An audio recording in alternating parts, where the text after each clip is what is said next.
till the time I sleep. Yes, I am black business. I am black business. Tell me, are you black business? I am black business. Do you support black businesses?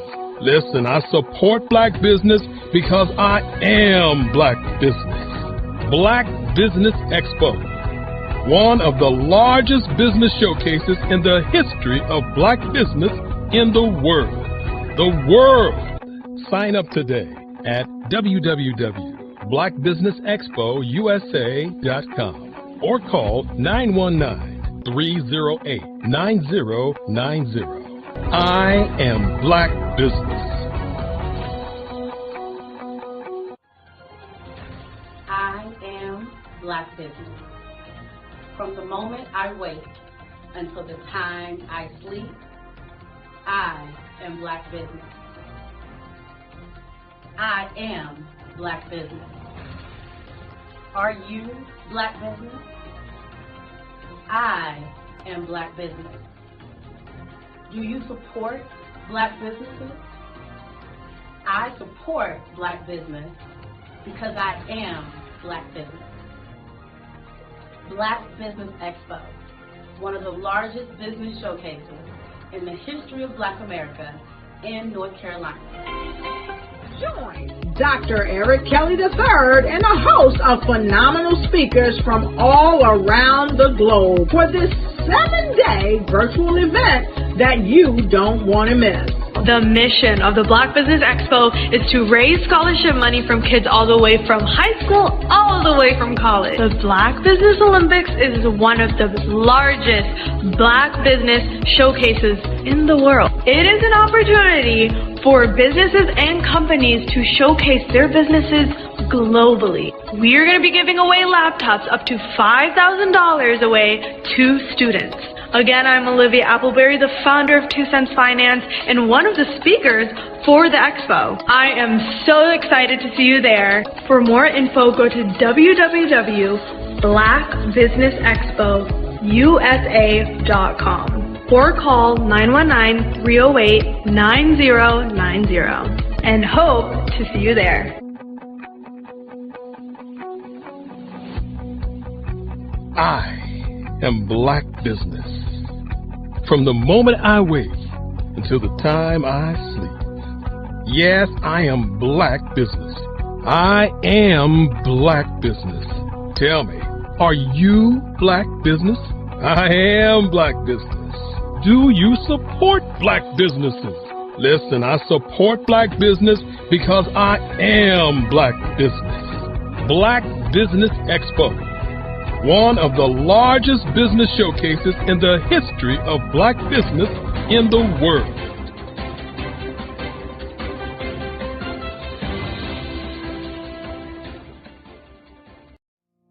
Did you know that approximately 333.34 million businesses exist today, according to a report from 2021? And you may be one of those businesses, or maybe you're not in the business market yet, but you're aspiring to be a business owner. Well, guess what? You're in the right place at the right time. Because let's face it, everything is about timing and opportunity. Hi, my name is Dr. Lotus Richey, and I'm the CEO and founder of the Lotus Richey Coaching and Consulting LLC, along with the Lotus Richey Ignite Show.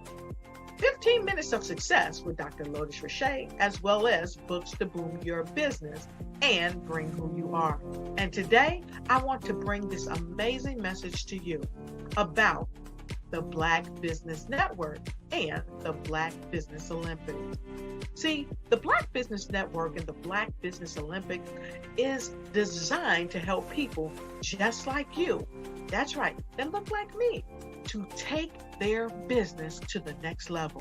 Not just in your front yard or your backyard, but globally. The Black Business Network and Black Business Olympics is designed not to just help you survive, but to help you thrive.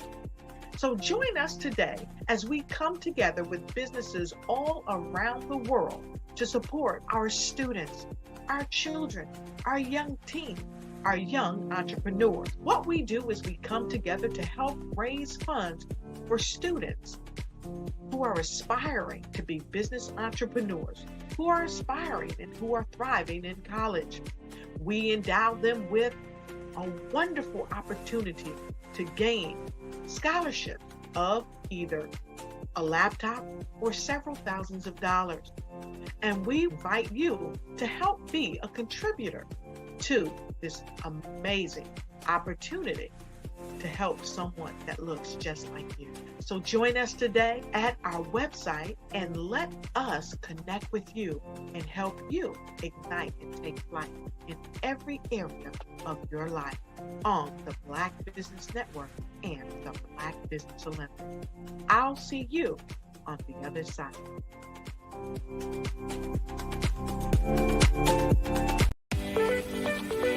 You are in the right place at the right time. The Black Business Network opens again for its Black Business Olympics, a 24/7 broadcast on business, strategies, global branding, social media marketing, finance, advertisement, and much, much more. Featuring the top, most powerful entrepreneurs and speakers and thought leaders from all around the world as they gather together for this phenomenal event. Join the Black Business Network streaming live into the metaverse, STEM City, USA, Black Multiverse, Pod TV, Roku, Hulu, iHeartRadio, Apple TV, YouTube, TikTok, Instagram, Google Podcasts, Facebook, LinkedIn, IBM TV, Spotify, and Twitch. Tune in today and be a part of this amazing movement. The Black Business Olympics welcomes you. Did you know women represent just 3% of Fortune 500 CEOs and less than 15% of corporate executives at top companies worldwide? Have you wondered what the secrets are to getting into the top ranks, whether in the private or public sector? Do you want to figure out how to stop being held back in your career or passed over for promotion? Then you're in the right place. Hi, I'm Dr. Madeline Ann Lewis, President and CEO of the Executive Women's Success Institute. I have decades of experience in the military, the federal government, and corporate America, and my mission is to help women succeed and tap into their full potential. I want to reach 1 million+ women around the world to become the leaders they are meant to be. So if you want to move into a management or executive level position, or maybe you are a female veteran transitioning out of the military into business entrepreneurship, then reach out to the Executive Women's Success Institute at 301-693-3284. Let us get you on the fast track to success.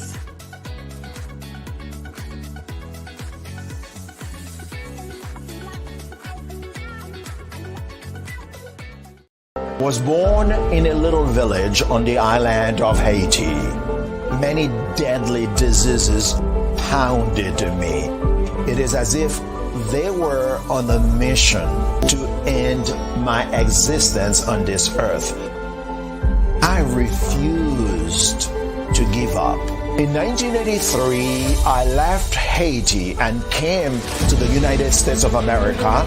And I came with $5, 2 shirts. I didn't speak any English. I came to Atlanta. I got a job. I was a doorman. I was a doorman with a dream. What I used to come on stage. I'd rehearse this moment that I'm standing in front of you. That's the power of a dream. Maybe today is the day you begin acting as if you already have it. And then step out with full force. Take a risk. No condition is permanent. Don't let your situation distract you. You are chosen. You are called. You are born for a purpose in this life.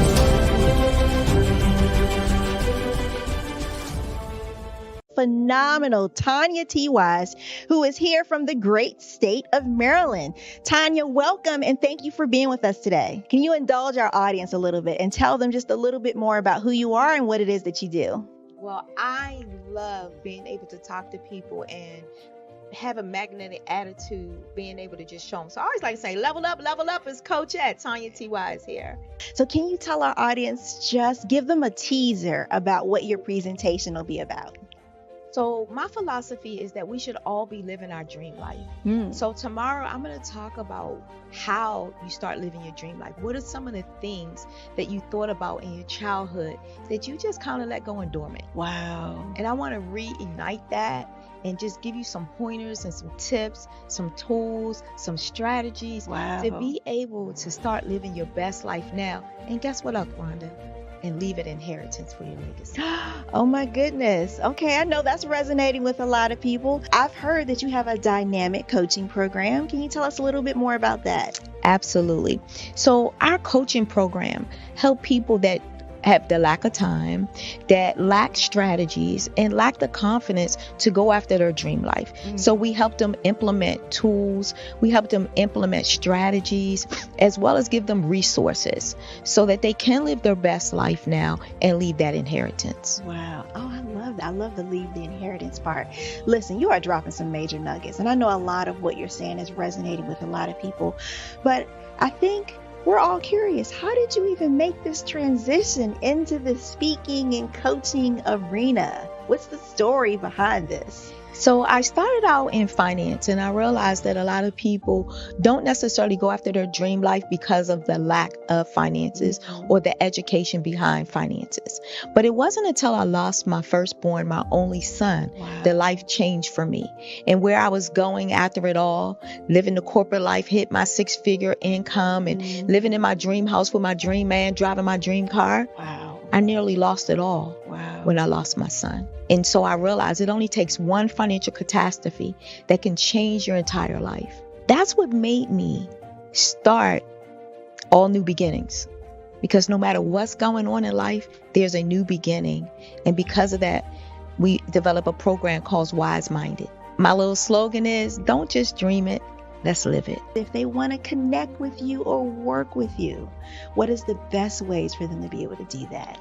Well, for my social media guru, you can connect with me on every single social media platform as Tanya T. Wise. I'm Kennedy Harris. My genius is being an entrepreneur. I'm the CEO of K-Lock, a company where I develop my very own line of kids supplements. I currently market my multivitamin for kids to help combat weak immunity. During the pandemic, research has shown that having a strong immune system is key to fighting off disease. My vitamins are for kids, but adults can benefit from them as well. I'm adding a proprietary blend to my supplement line. I want to create my own blend so that I have a competitive edge in the marketplace. Staying healthy is important to me so that we live longer and have healthier lives. My website is klockproducts.com. That is K-L-O-C-K. Genius is common.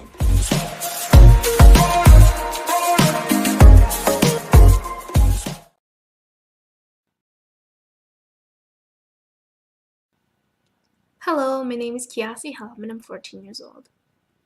I think my genius would probably have to be setting goals and achieving them. I say this because ever since I was young, I always wanted to be an author, and at age 11, I ended up achieving this. But not only did I end up becoming an author, I ended up becoming a public speaker, a publisher, a business owner, all these great things. The name of my business is Written by Kids Publishing Company. I decided to start this company because I thought it was important for me to help kids my age express themselves through literacy and just achieve their own goals. Because to me, achieving goals is the best thing in the world to feel.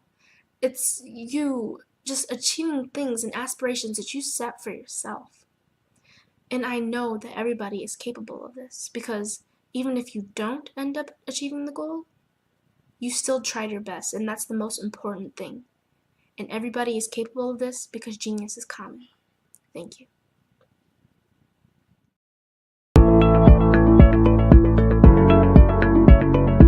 Prepare for what's coming and dominate in economic winter.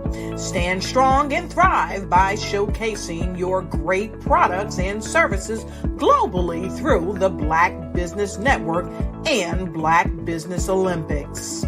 The Black Business Network has showcased over 2,000 companies with over $7 billion in sales each year.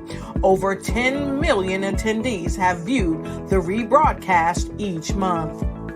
Through the Black Business Olympics, unique styles of business training and mentoring are turning students into business owners and entrepreneurial warriors who will dominate in any economy. Gain the ultimate advantage of the Black Business Olympics, 7 days of unbelievable topics and speakers speaking around the globe. Donate your time and experience to provide expertise and scholarships to students worldwide and change the world. Now, more than ever, new insights, tools, strategies, and capabilities are needed. This is your chance for a major presentation to the world. Fill out the form and join the more than 2,000 speakers who have presented to over 200 countries. Join the Black Business Network streaming live into the Metaverse, STEM City, Black Multiverse Enterprises, Hulu, Amazon, YouTube, iHeartRadio, Apple, Facebook, LinkedIn, Pod TV, IBM TV, Spotify, and Google Podcasts. Sign up today. Spaces are limited, and we will see you there.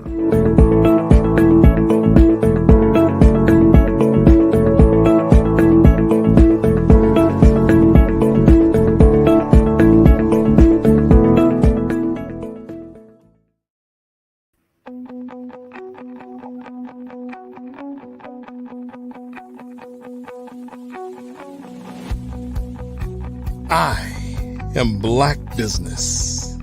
From the moment I wake until the time I sleep. Yes, I am Black business.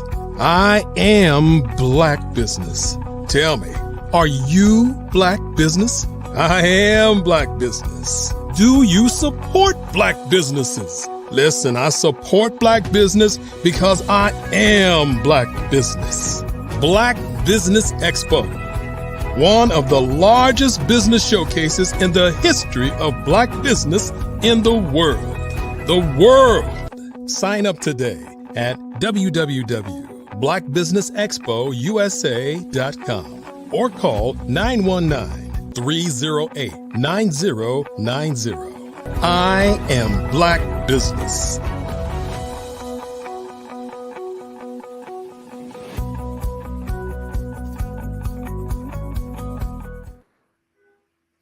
Good afternoon, business owners, entrepreneurs, thought leaders, and corporations. Welcome to the Black Business Network. My name is Andrea Adams of Global Kids Speak Oratory Club.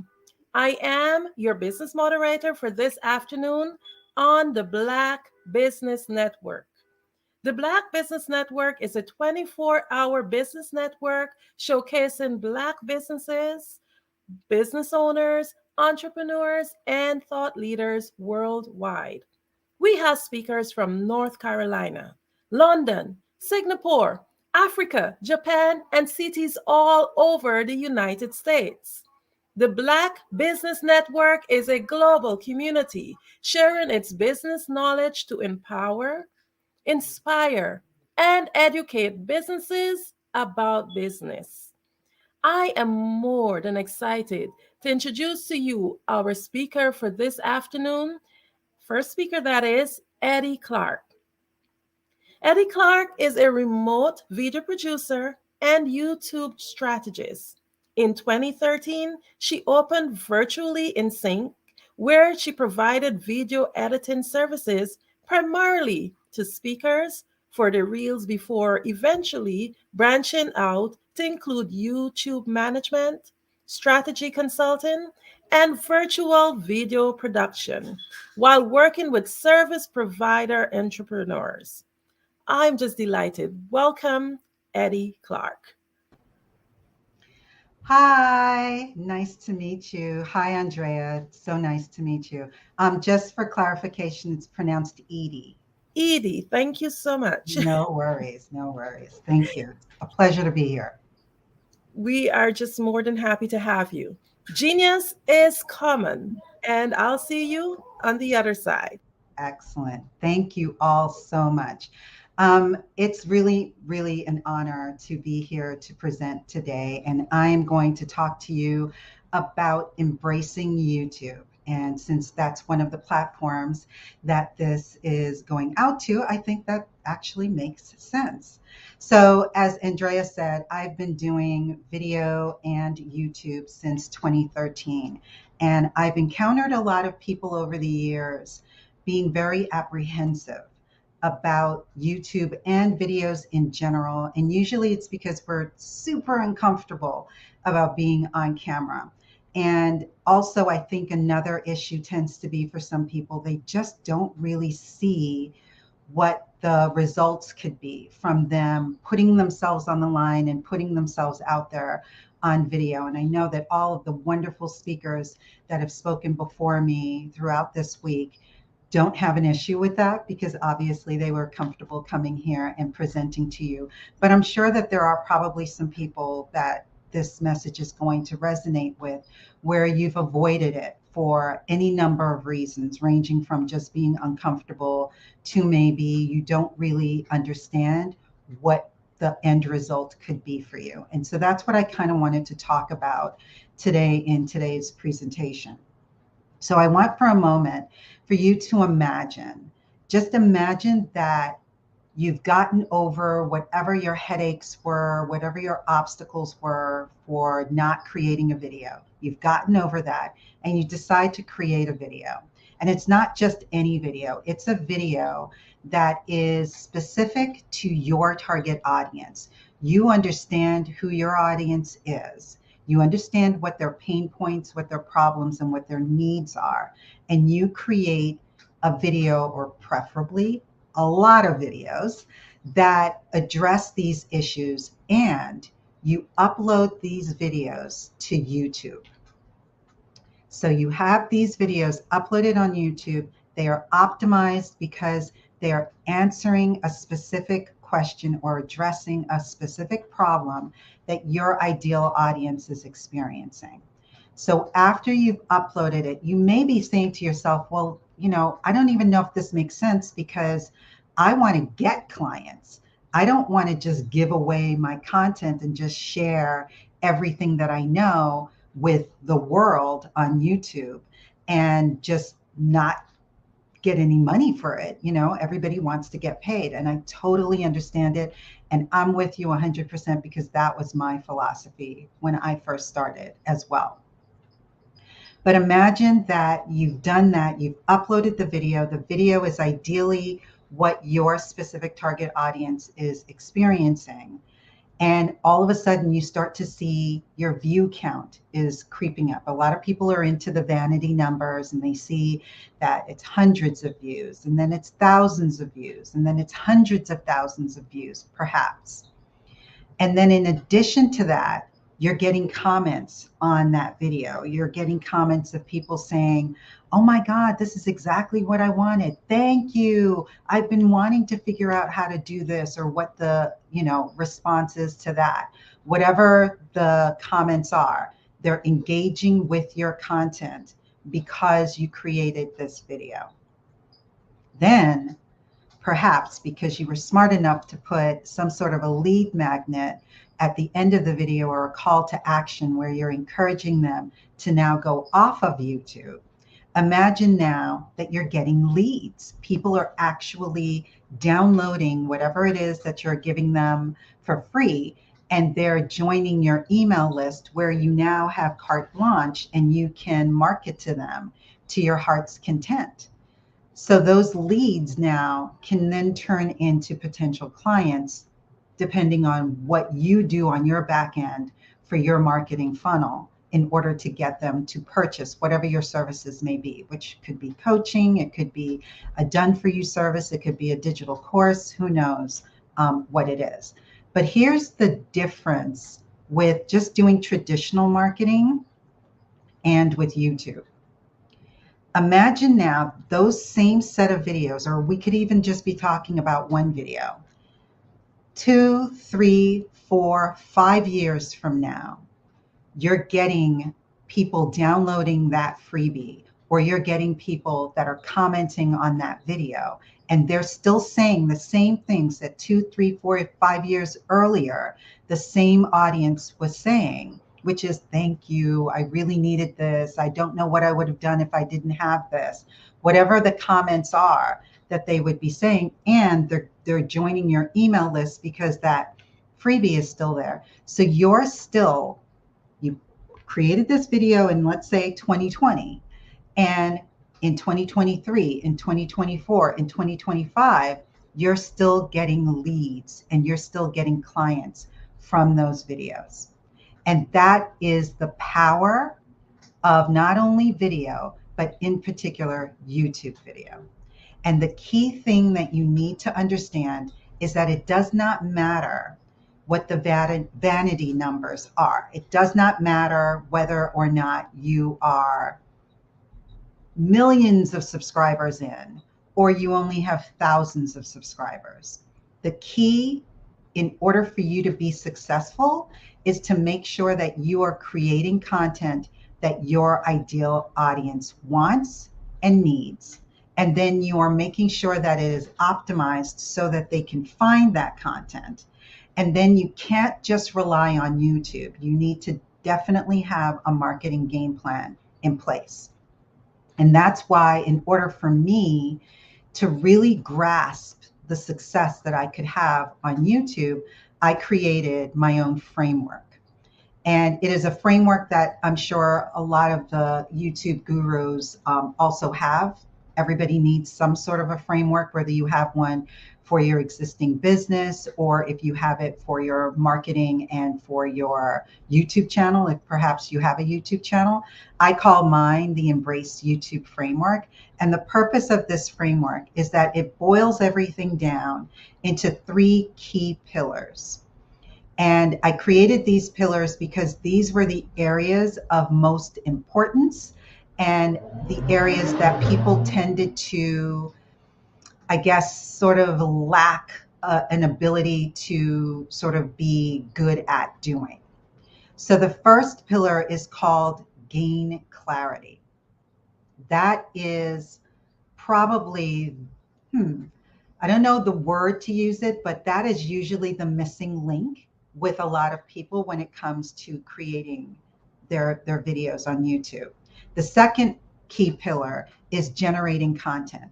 That's the second area where a lot of people are stuck. They're not really sure of how to create the videos. They immediately say, I can't do it because I don't have a fancy camera, or because I can't stand editing, or I don't know how to edit, or I don't know how to write my own scripts or figure out what it is that I want to talk about, which was definitely an issue that I had for sure.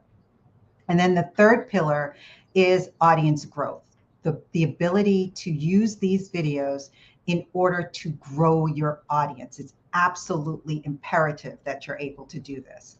So we'll dig deep now into what you can gain from each and every pillar. So the first one is to gain clarity. Now, this was an area that I had struggled with for a really, really long time. And I noticed that the vast majority of my audience on YouTube and on my other social media platforms, as well as my clients, tended to skip over or not recognize that it was something that was important for them to do. So what do I mean when I say gain clarity? There are 3 action steps or 3 points that I want to outline. The first is, in order for you to gain clarity, and clarity is just having an overall understanding, a very clear mission on why are you creating these videos. So that's the first thing that it starts off with, is that you need to define your why. Why are you creating these videos? Why do you need to have a YouTube channel? And I'm not saying that in the sense of not everyone needs one, but you need to answer those questions so that you're motivated to continue to do the things that you need to do in order to attract the audience that you want to attract, that you're creating the right content for them. So you need to have a solid understanding behind your why. So why are you doing this? Why does your audience need the content that you're going to create? Because bear in mind, you are having a YouTube channel because you really want to have an outlet and a place where you can share your knowledge and expertise, because you holding on to your knowledge and expertise is not helping anyone. And you saying, oh, I'm only going to give out my knowledge and expertise if somebody hands me money, isn't really the only way that you can earn money from your knowledge. So there is a small, like the first layer, if you will, of your knowledge that you should and can give away for free. And that's where YouTube comes in. So you need to define your whys in reference to why you're doing what you're doing, and why does your audience need to, understand or learn what it is that you have to teach. The next thing is that you have to soundly and firmly establish what your niche is. When it comes to YouTube, in my opinion, there are two types of content or YouTubers that you'll find on YouTube. There's the camp where they want and intend to blow up their YouTube channel because that is their bread and butter. That is the only thing that they do day in and day out. They are full-time YouTube creators, and that runs the gamut in terms of what niche they're going to be in. It could be a hobby niche. It could be something that you're just passionate about. It could be a number of things.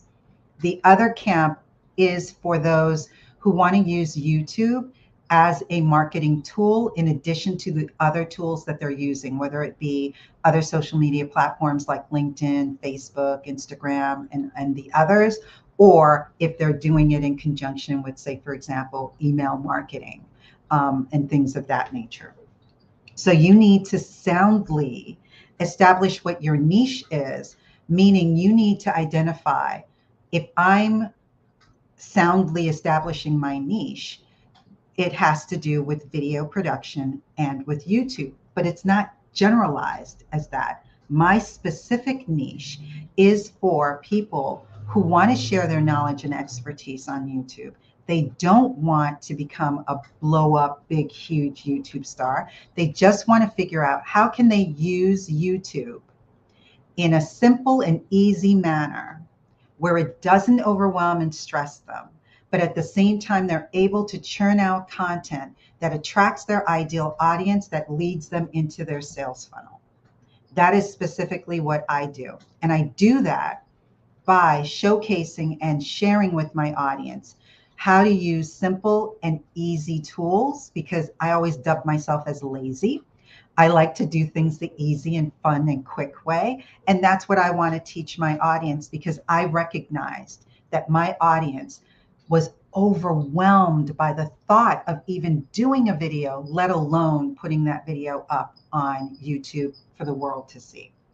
So you need to identify specifically in whatever it is that you do. If it's mental health, what specifically are you doing in mental health? And the reason why you need to establish this niche and really be specific is because if you've ever been on YouTube, you know that YouTube is huge.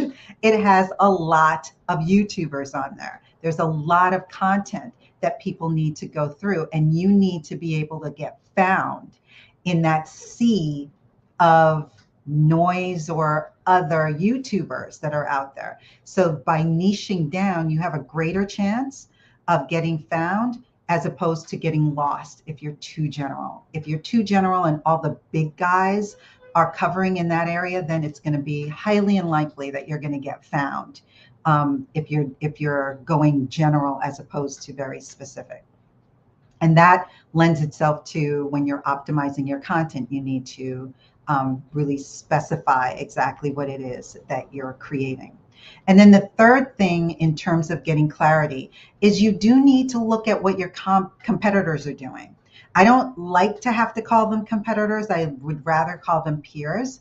But you need to look and see what others are doing out there so that you can get a gauge on what exactly is missing, what might be the areas where you could fit in and you could be able to shine a little bit, because not everyone is going to be able to cover every aspect of whatever your topic is.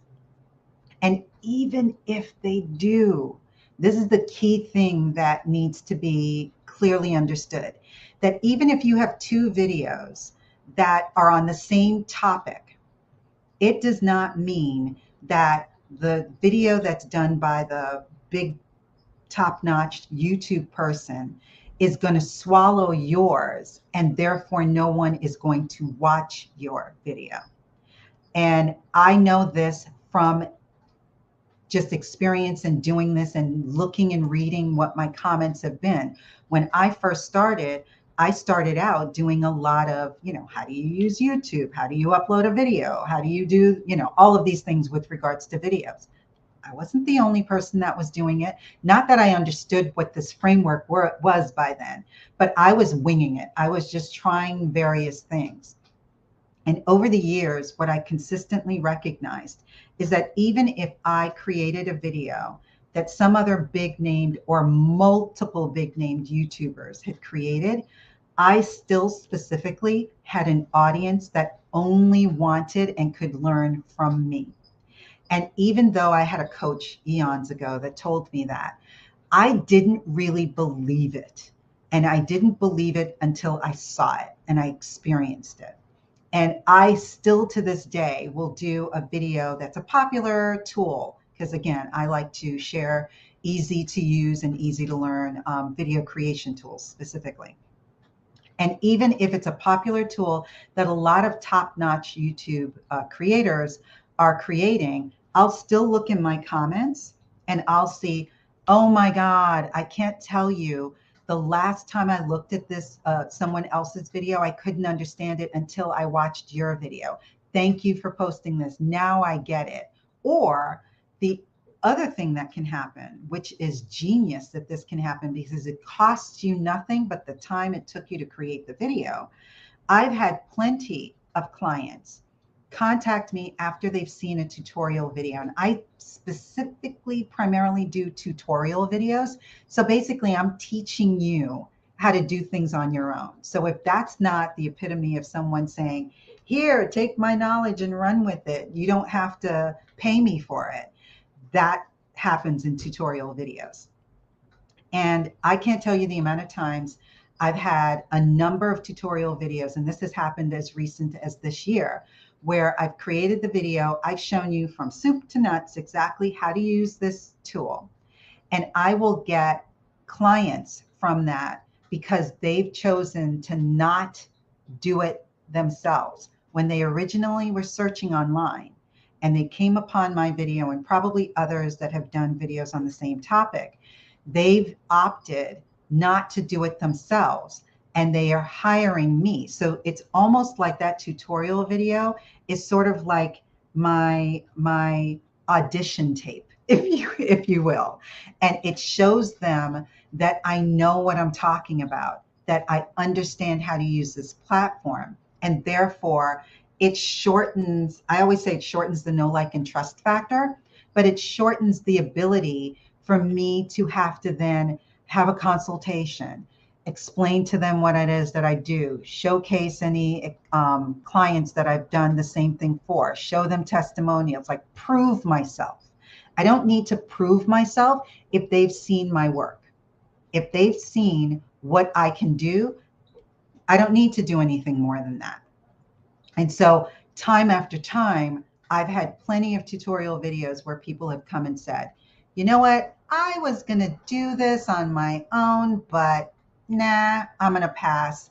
Let me just hire you to do it. Or worst case scenario, they're hiring me to be their one-on-one coach. to further go in, because obviously a tutorial video is not going to have every single thing in it.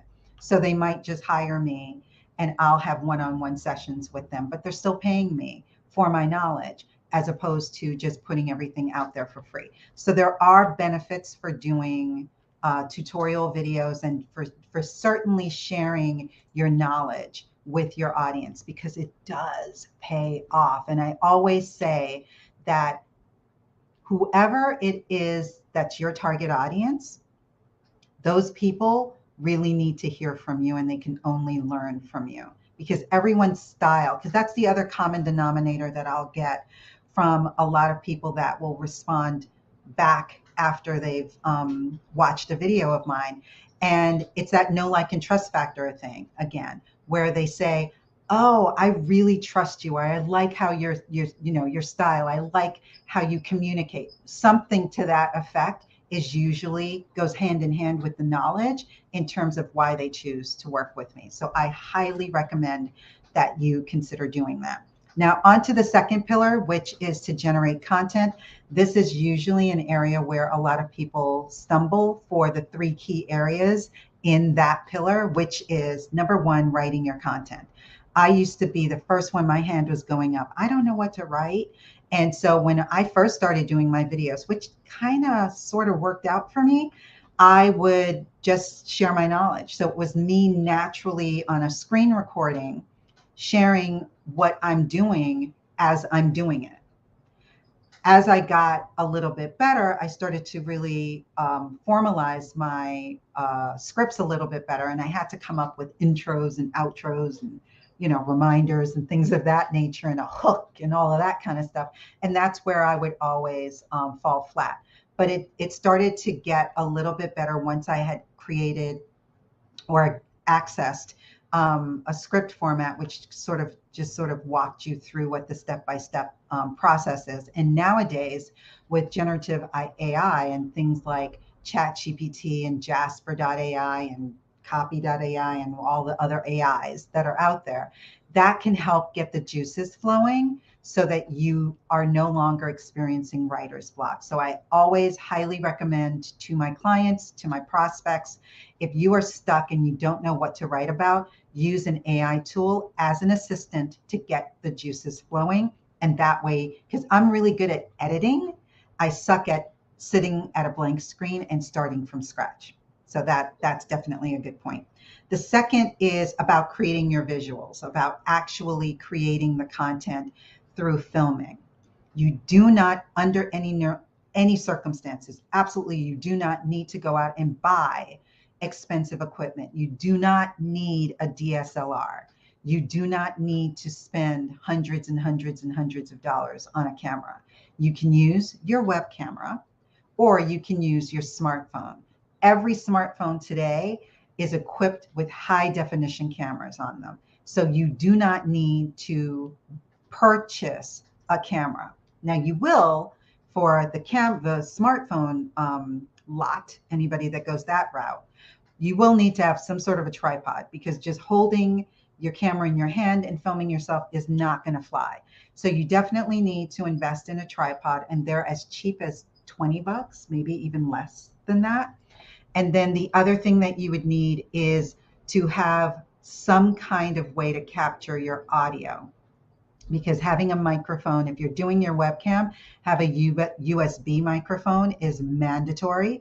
And then also if you're on your phone, it's important that you have some sort of a plugged in lavalier mic. Ideally, it could be wireless, but it could be wired depending on how close you need to be to your camera.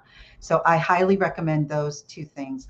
And then lighting sources, you don't need to go out immediately and start buying lights. You can just sit in front of a window that has bright lights, and you have the camera in front of the window, not shining towards it, but you have the back of the camera facing the window so that it's the camera is catching you. So you need to be in front of the window so that the light is shining on you. You don't want to have the window behind you, because that's just going to cast a shadow, especially for us with extra melanin in our skin tone, we need to make sure that we're lit properly and no shadows unnecessarily are casting on us. The other thing that I recommend is a teleprompter. If you are someone that is uncomfortable speaking naturally. Now, I know no one that spoke today and previously this week is going to need that. But for those of you who are listening, you're new, you're uncomfortable, the fact of, just seeing that the light is on the camera just gives you the heebie-jeebies, you may want to utilize a video teleprompter. And what I love about video teleprompters is that they have the ability to allow you to film yourself because you're using it on your smartphone. And it looks as if you're looking at the eye of the camera, but you're also seeing the script roll above you. So I highly recommend that, but it's optional. It's only for those who are a little uncomfortable with being able to just speak like that. Because you have to bear in mind, you do need to make sure that you're controlling how much you're saying, because you don't want to go off on tangents. Because on YouTube, when you're uploading natively, as opposed to going live like this, when you're uploading natively, your viewers have a finite amount of time that they want in order to get the answer that they need. So you can't go off on tangents and think that when you swing back around, they're going to be there, because they're not. They will have already left. So that's why I recommend video teleprompters. Now, the third area is assembling your flick, your movie, your video, whatever it is that you want to call it. And that's important because you can't really just film yourself and say, okay, here you go, it was perfect. The only way that you can really ultimately film yourself and not have to worry about what the consequences ultimately could be is if you're doing a live stream. Live streams or webinars, whatever you want to call them, are definitely a different animal. And if you're more comfortable doing that, then I would say do that, because it's content, regardless of how you look at it. It may not have been glossy and edited perfectly, but it's still content. And I would just recommend, especially if you want to utilize the power of YouTube, I would recommend that you make sure that you're going live on whatever platform it is that's your favorite. So for me, I'm obviously YouTube, but my second favorite platform is LinkedIn. So whenever I go live, I'm going live on LinkedIn and I'm going live on YouTube.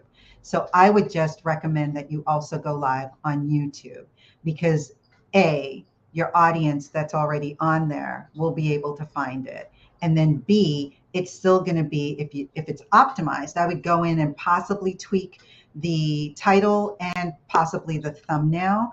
If after you've already filmed it, it's already in the can, I would go in and tweak some things on there so that it could get found a little quicker and easier in search. But I would experiment.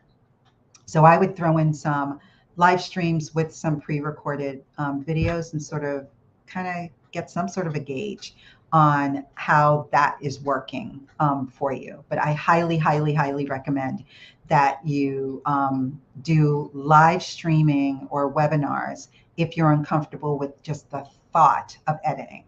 But the good news is that today in 2023, no one really should be saying, I can't edit. Because if you have been following any of the AI tools that are out there, there are a lot of easier ways to edit videos nowadays. You can edit videos by text. So that basically means that you can take the transcript, you can upload your videos to platforms where it allows you to transcribe your video, which a lot of tools are automatically transcribing now. And then from your transcription, you can treat that like you would a Word document or a Google Docs document. And you can highlight sections. So let's say, for example, you're doing a video and after you introduced the very beginning of the video, you fumbled, you like lost your train of thought, or, you made some sort of mistake and it's like a sentence or two long. You don't have to worry when you're filming, which was another headache that a lot of people used to have, is that, oh God, I have to start all over. You don't have to. I always recommend if you make a mistake while you're filming, pause for like 3 seconds and then start again, because you can remove the mistake in editing. But now with text, you don't even have to pause. You could just keep going. And what you do is when you get into the platform, you highlight the words where you made the mistake and you delete it. And it poof is gone from your video. So that's how editing is today if you want to quote unquote do it manually or do it yourself. But with AI, there are other platforms that exist that allow you to upload your video. It will transcribe your video for you, but it will also edit your video for you. Now, there is only one that I've been playing around with that will edit out mistakes. So it will know somehow, it will know that, oh, she made a mistake there. So let me remove that sentence because she started that sentence over lower down. And it will remove those for you.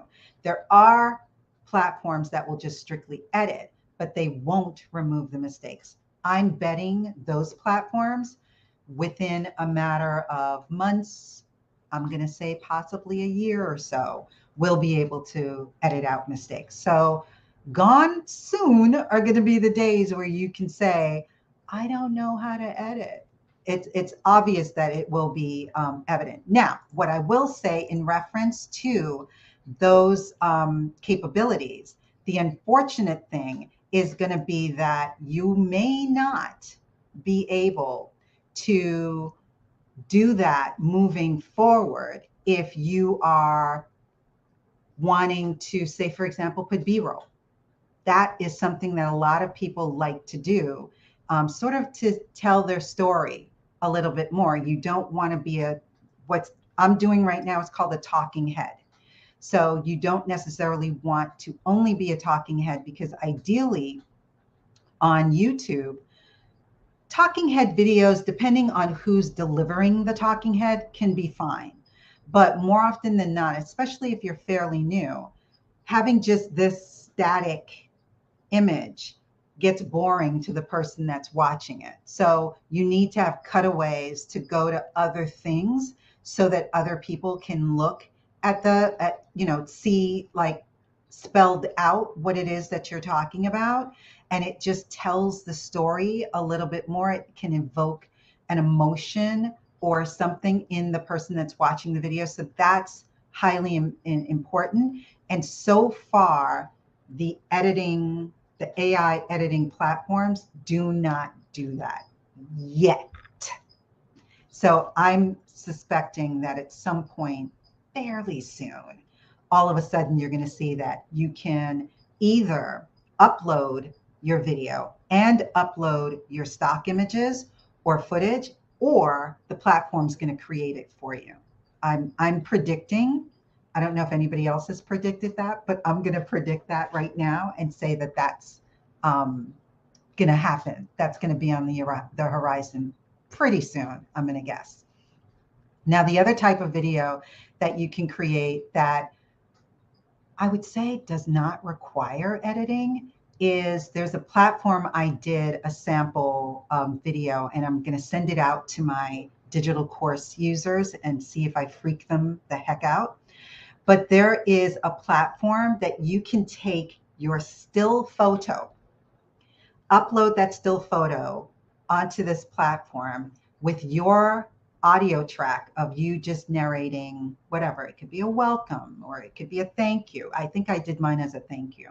So there's something I have, I can't remember which tool it is or which freebie it is, but when you get my thank you video, it's going to be this particular type of video.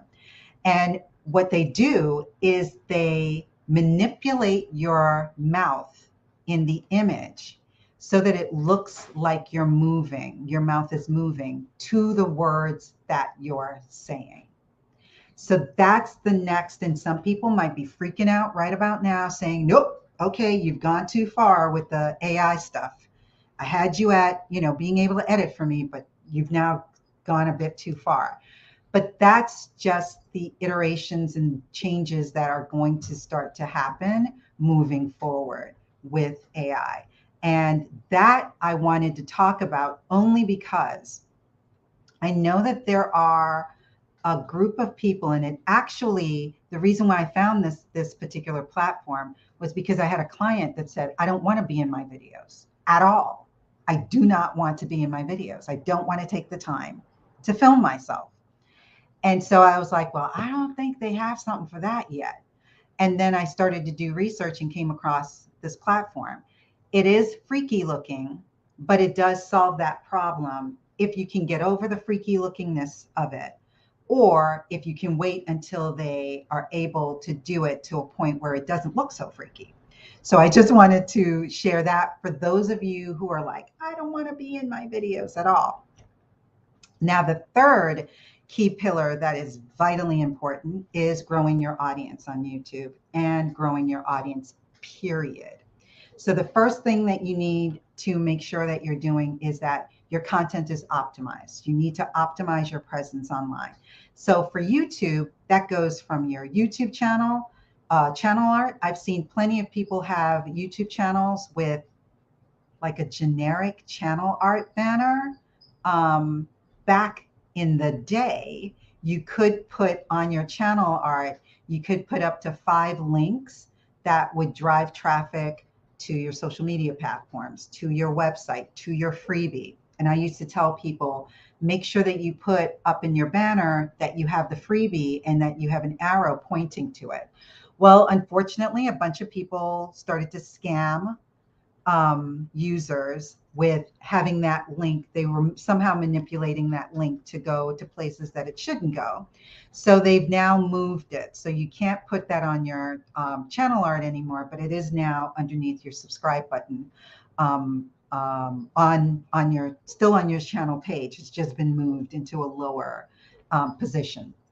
But I've seen people that have YouTube channels that like just have maybe a playlist of uploads, or it might be some random batch of videos. There's no greeting. There's no like, welcome to my channel. This is what you're going to find. This is what I do. Here are some playlists that you need to look at. There's none of that that's on there. And I encourage my audience and my clients that you need to treat and look at your channel page like you do your website. Not that it has to mirror it, but think of it in the same vein, because it is the thing that people are going to see. And that may be the difference between them choosing to subscribe and not subscribing to your channel. So that's really important.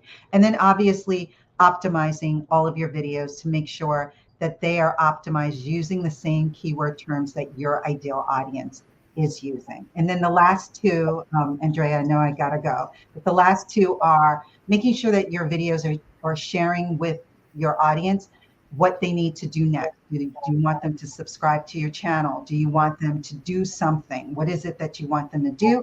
And then the last most important piece is you need to share it beyond the platform of YouTube. YouTube is not going to do all of the work for you.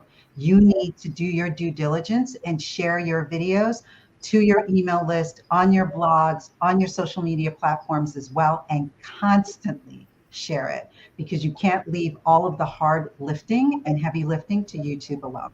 So that's me. Thank you so much. I know I probably went over a little bit, but.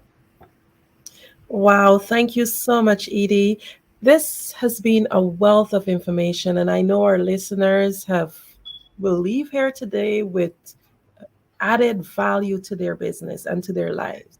Before I let you go, can you just tell us how we can get in contact with you? Oh, sure.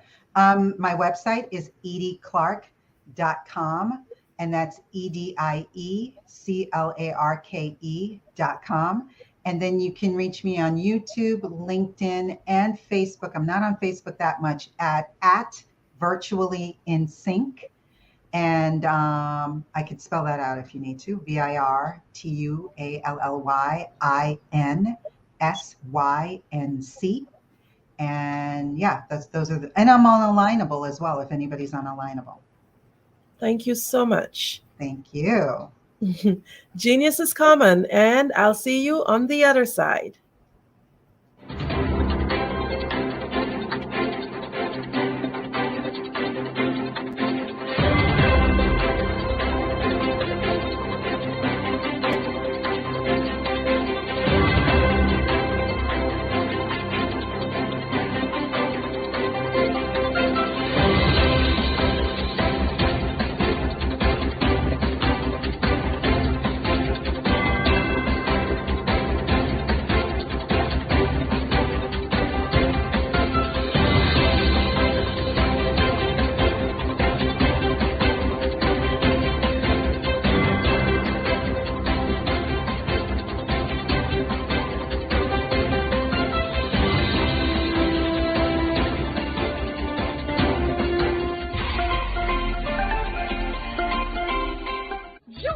Dr. Eric Kelly III and a host of phenomenal speakers from all around the globe for this 7-day virtual event that you don't want to miss. The mission of the Black Business Expo is to raise scholarship money from kids all the way from high school all the way from college. The Black Business Olympics is one of the largest Black business showcases in the world. It is an opportunity for businesses and companies to showcase their businesses globally. We are going to be giving away laptops up to $5,000 away to students. Again, I'm Olivia Appleberry, the founder of 2 Cents Finance and one of the speakers for the expo. I am so excited to see you there. For more info, go to www.blackbusinessexpousa.com or call 919-308-9090 and hope to see you there.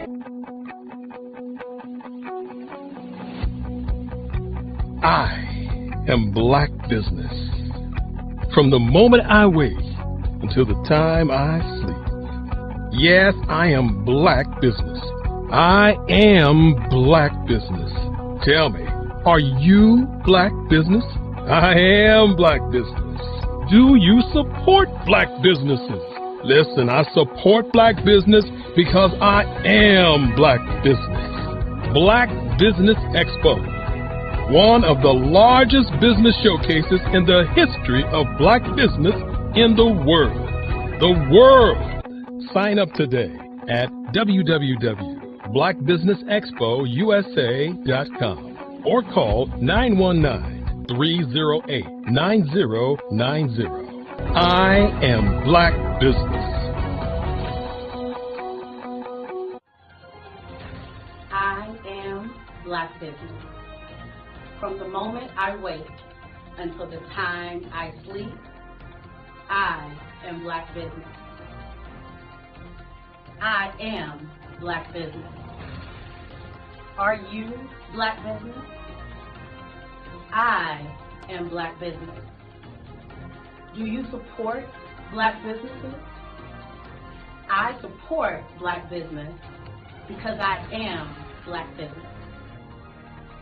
Black Business Expo, one of the largest business showcases in the history of Black America in North Carolina.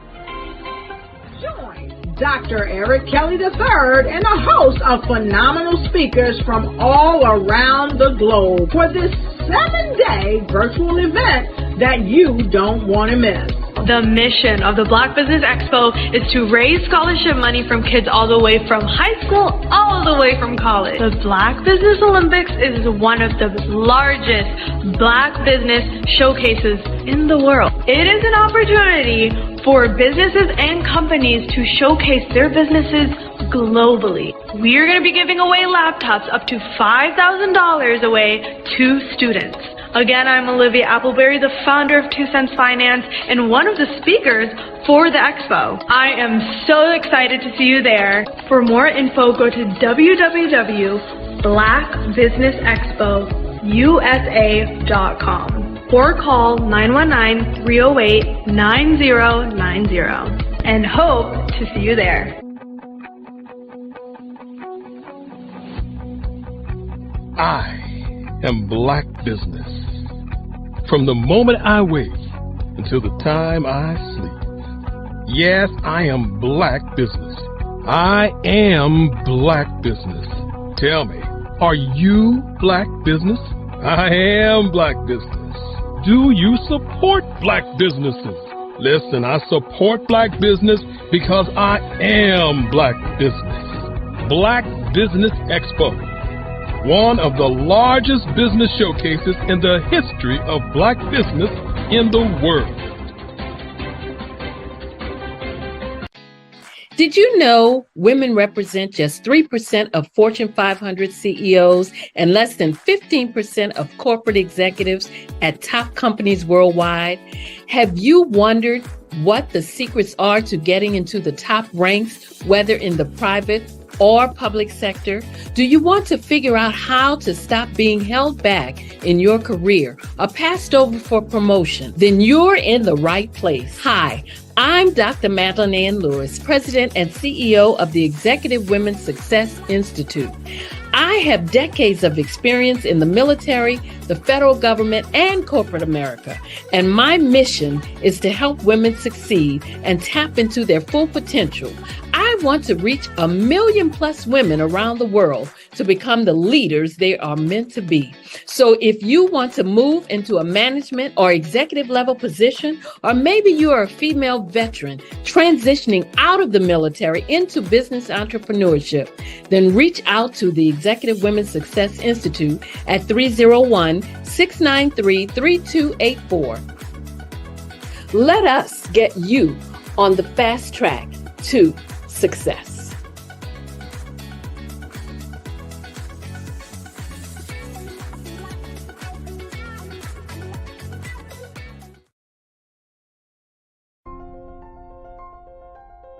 What if you could build your own city?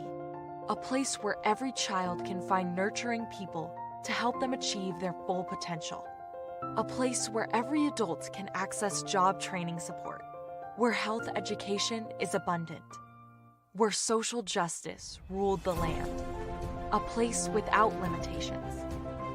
Welcome. You have arrived at STEM City, USA. It is what every city should be. A safe and trusted community where you find people and resources to help you become everything you are and beyond. STEM City is unlike anything you have ever experienced. It is a digital twin of the world around you, only better. STEM City is about energy and soul renewal. It is more than a digital world. You can almost feel the power of live cultural events, music, and theater. STEM City promises a better future for children with caring mentors and hands-on activities with dedicated tutors to support our youth. STEM City is your passport to a healthy lifestyle with weekly events addressing our community's many issues. STEM City is your financial well-being with helpful information on wealth management, career advancement, job training, and so much more. STEM City is the community you deserve.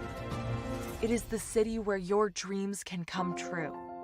STEM City USA, a place in the sky that is accessible to all who reach for the stars.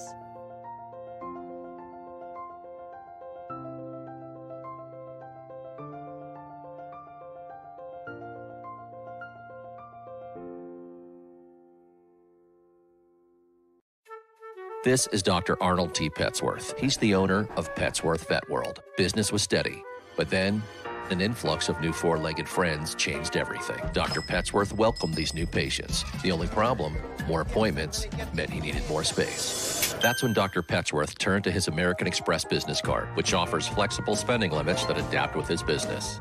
He used his card to furnish a new exam room, and everyone was happy. Built for Dr. Petsworth's business, built for your business, Amex Business.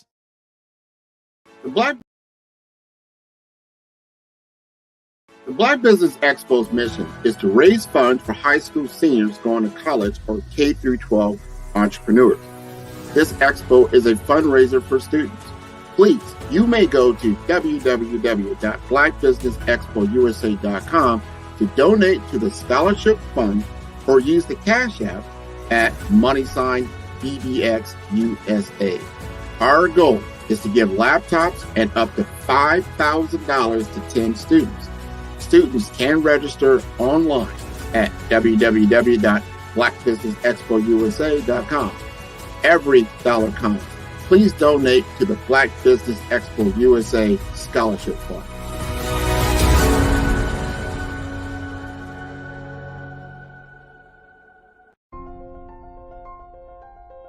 What if you could build your own city? A place where every child can find nurturing people to help them achieve their full potential. A place where every adult can access job training support, where health education is abundant, where social justice ruled the land. A place without limitations. Welcome. You have arrived at STEM City, USA. It is what every city should be. A safe and trusted community where you find people and resources to help you become everything you are and beyond. STEM City is unlike anything you have ever experienced. It is a digital twin of the world around you, only better. STEM City is about energy and soul renewal. It is more than a digital world. You can almost feel the power of live cultural events, music, and theater. STEM City promises a better future for children with caring mentors and hands-on activities with dedicated tutors to support our youth. STEM City is your passport to a healthy lifestyle with weekly events addressing our community's many issues. STEM City is your financial well-being with helpful information on wealth management, career advancement, job training, and so much more. STEM City is the community you deserve. It is the city where your dreams can come true. STEM City USA, a place in the sky that is accessible to all who reach for the stars.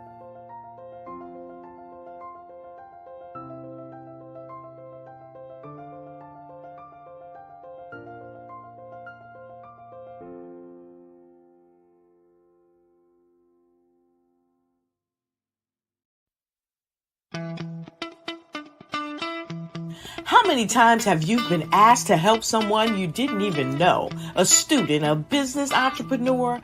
Or did you ever even ask, where did they end up? That business, that friend, that entrepreneur. Well, just maybe they ended up in a gang, bankrupt, homeless, or worse, dead. Maybe they turned to crime, drugs, and alcohol. Did you ever wonder? Did you destroy their dream, or was your life always so easy? At the Black Business Olympics, we started a movement to help students complete. Give them hope and foster success.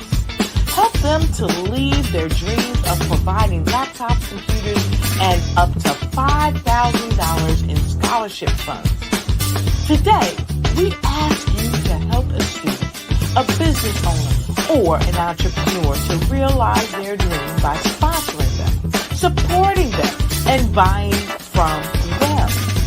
Consider this.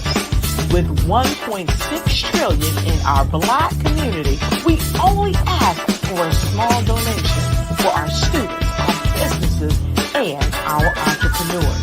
And you can change a life today. So I ask you, what are you going to do? Sit on the sideline and watch our students in high school be leaders, miss out on their dream from lack of resources? Or are you going to donate to the movement and change their future and yours as well?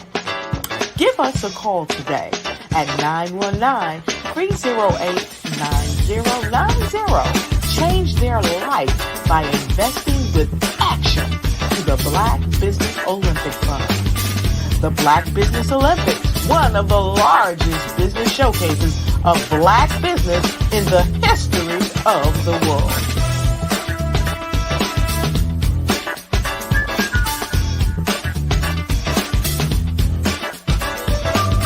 I'd like you to imagine with me, if you will, opening an app where you can collaborate with like-minded individuals from around the world, get inspiration and in-app tools to launch and grow your business. as well as share your knowledge and earn compensation, all in one app. Well, the name of that app is Truso, short for Truly Social.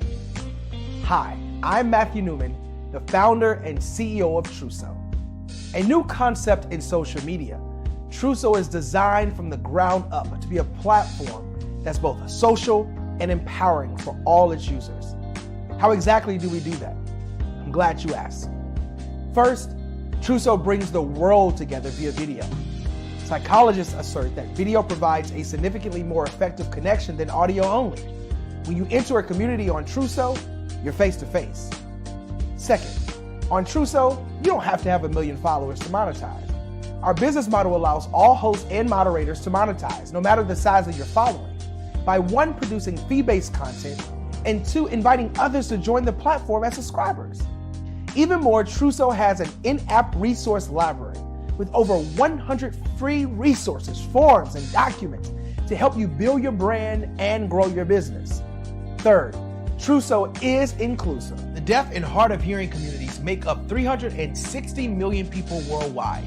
Unlike audio-only apps, Truso embraces this community, providing a networking platform that allows them to participate via video and closed captioning. We even have a deaf and hard of hearing foundation in the works as well.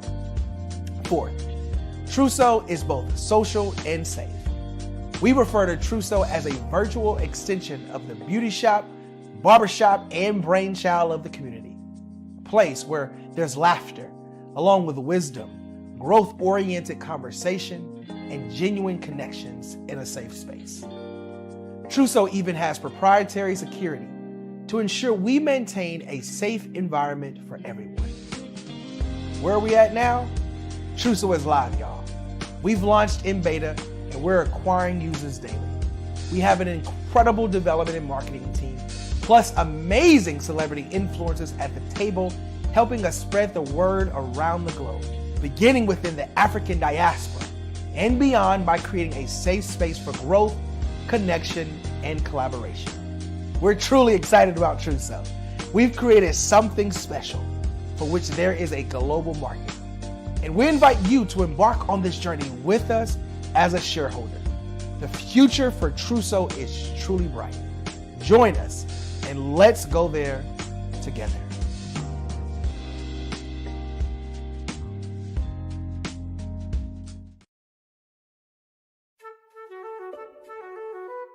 This is Dr. Arnold T. Petsworth. He's the owner of Petsworth Vet World, a veterinary clinic in Hopton, Connecticut. His patients include dog, cat, frog, fish, Goldie, dog, and this alpaca. Due to doctor-patient confidentiality, we can't tell you their names. Business at Vet World was steady, and then quarantine hit. Neighbors brought new four-legged friends into their homes.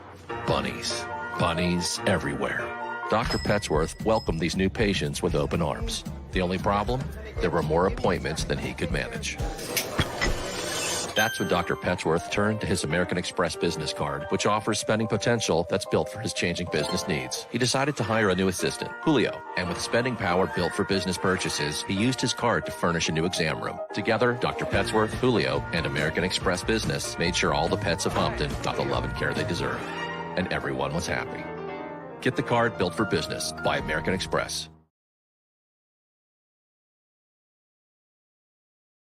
Follow the Brand TV broadcast host, Grant McGaw, as he visits with top executives and entrepreneurs to find out their secrets of success with their personal brand. Follow the Brand TV broadcast host as he focuses on brand development to build better relationships, bring value to your business, relationships, and career. You will enjoy listening to each episode that is tailored to speak to you directly. If you're looking for this type of clarity in terms of building your brand, you have tuned into the right station.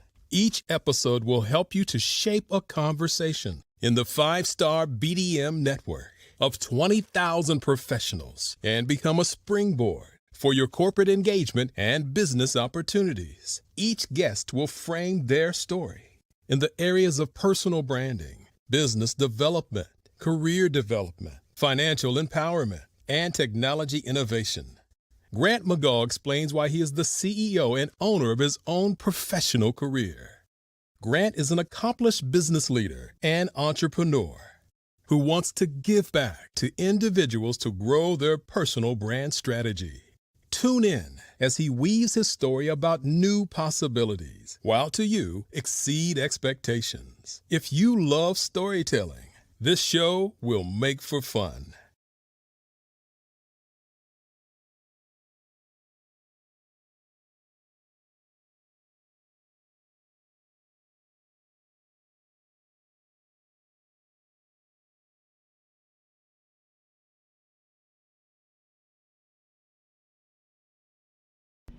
Why do I do what I do? You know, my life coach asked me that a few years ago. And she said, Tony, what's your why? And I told her, and she said, girl, you've already accomplished that. Perhaps you need a new why. Hi, Tony Harris, Amy Hoydu with State Said Marketing, one of your students. And just wanted to say thank you, Tony Harris, for spending so much time with me and giving me that boost in my business that I so drastically needed.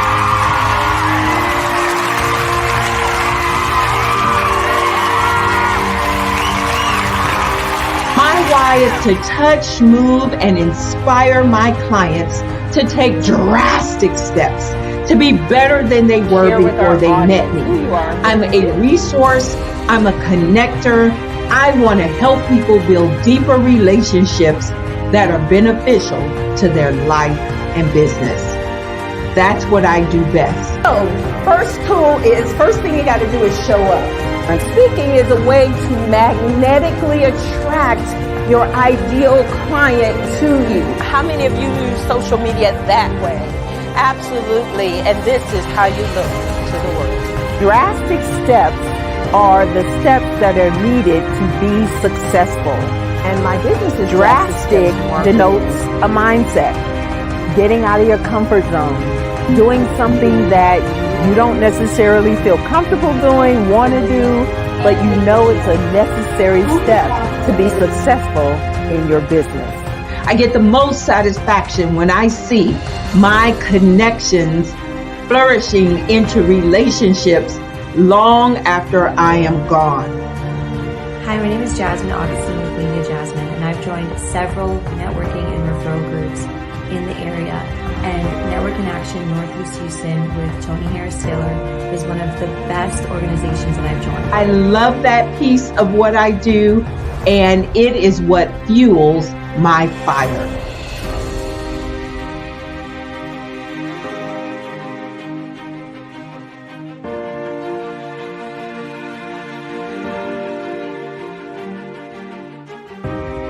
My name is Tony Harris Taylor, saying take a drastic step today for a fantastic tomorrow. What if you could build your own city? A place where every child can find nurturing people to help them achieve their full potential. A place where every adult can access job training support. Where health education is abundant. Where social justice ruled the land. A place without limitations. Welcome. You have arrived at STEM City, USA. It is what every city should be. A safe and trusted community where you find people and resources to help you become everything you are and beyond. STEM City is unlike anything you have ever experienced. It is a digital twin of the world around you, only better. STEM City is about energy and soul renewal. It is more than a digital world. You can almost feel the power of live cultural events, music, and theater. STEM City promises a better future for children with caring mentors and hands-on activities with dedicated tutors to support our youth. STEM City is your passport to a healthy lifestyle with weekly events addressing our community's many issues. STEM City is your financial well-being with helpful information on wealth management, career advancement, job training, and so much more. STEM City is the community you deserve. It is the city where your dreams can come true. STEM City USA. A place in the sky that is accessible to all who reach for the stars.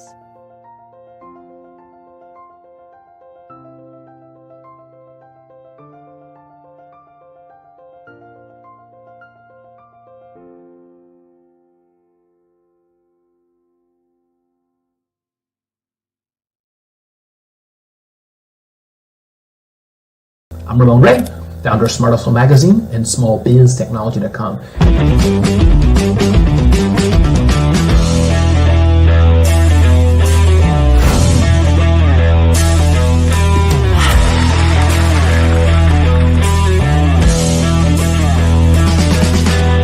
You're here today to celebrate small business success. Stand up on your feet. You rocked the house. It was amazing. Didn't we learn? For me, success comes from failure. One thing not to do is shake somebody's hand like this.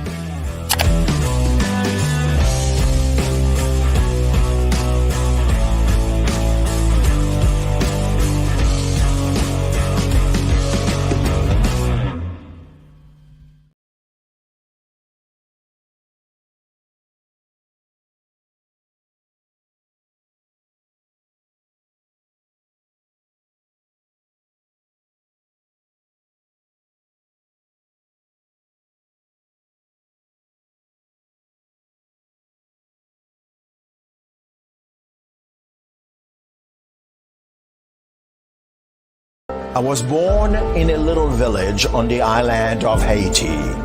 Many deadly diseases pounded me. It is as if they were on a mission to end my existence on this earth.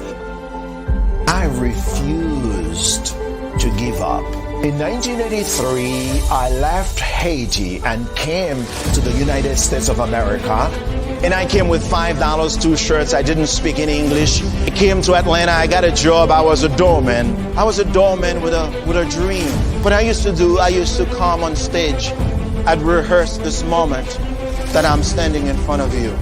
That's the power of a dream.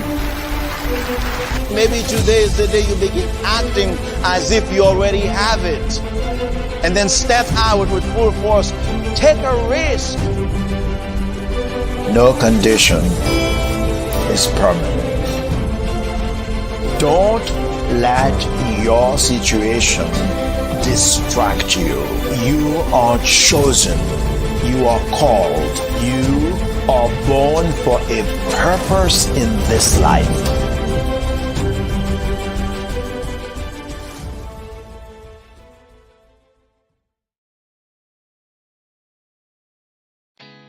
Did you know women represent just 3% of Fortune 500 CEOs and less than 15% of corporate executives at top companies worldwide?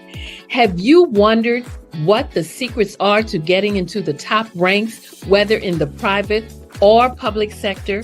Do you want to figure out how to stop being held back in your career or passed over for promotion? Then you're in the right place. Hi, I'm Dr. Madeline Ann Lewis, President and CEO of the Executive Women's Success Institute. I have decades of experience in the military, the federal government, and corporate America, and my mission is to help women succeed and tap into their full potential.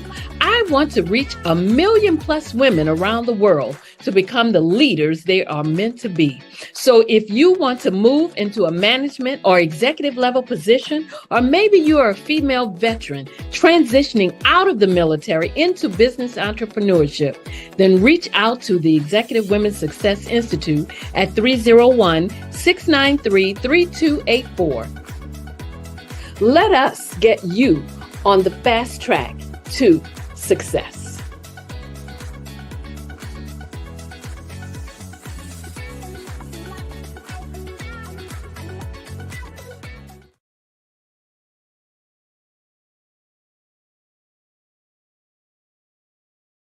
Hey guys, my name is Caden. I'm the CEO of Caden Teaches, and my genius is teaching kids about financial literacy. throughout my financial products, such as my financial flashcards, my activity book, and my newest project, my financial bus, which I bought. And on the bus, it has a mock bank where kids will learn how to deposit and withdraw money, a mock grocery store where kids will be able to learn how to have a family budget, and a mock stock exchange where kids will even be able to learn how to invest in stocks. Now, I decided to start teaching kids about financial literacy because I find that most kids graduate high school without even knowing the basics about financial literacy. And I feel if I were to teach kids about financial literacy, that I would be able to help kids tap into their genius. And I actually learned about financial literacy to my dad because I would go to business meetings with him and I would always see that they were talking about financial literacy. And at that point, I didn't understand what financial literacy was. So I took it upon myself to learn about financial literacy and teach it to kids in a way that they could understand. But I want you guys to help me help kids tap into their genius by going to my website, cadenteaches.com, and you can sew into me in my financial bus by going to my GoFundMe link. And remember, if Caden can, you can too, because genius is common. Hello, my name is Kiasi Helm and I'm 14 years old. I think my genius would probably have to be setting goals and achieving them. I say this because ever since I was young, I always wanted to be an author, and at age 11, I ended up achieving this. But not only did I end up becoming an author, I ended up becoming a public speaker, a publisher, a business owner, all these great things. The name of my business is Written by Kids Publishing Company. I decided to start this company because I thought it was important for me to help kids my age express themselves through literacy and just achieve their own goals. Because to me, achieving goals is the best thing in the world to feel. It's you just achieving things and aspirations that you set for yourself.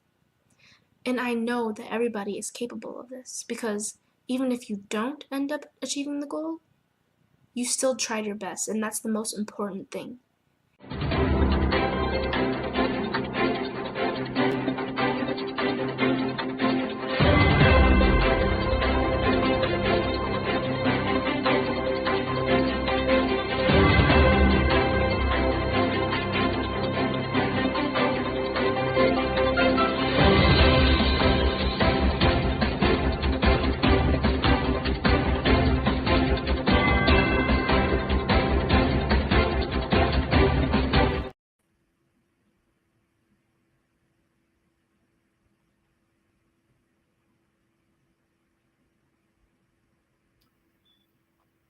Good afternoon, business owners, entrepreneurs, thought leaders, and corporations.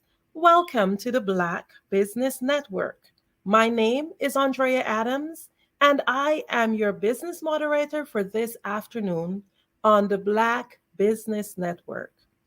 The Black Business Network is a 24-hour business network showcasing Black businesses, business owners, entrepreneurs, and thought leaders worldwide.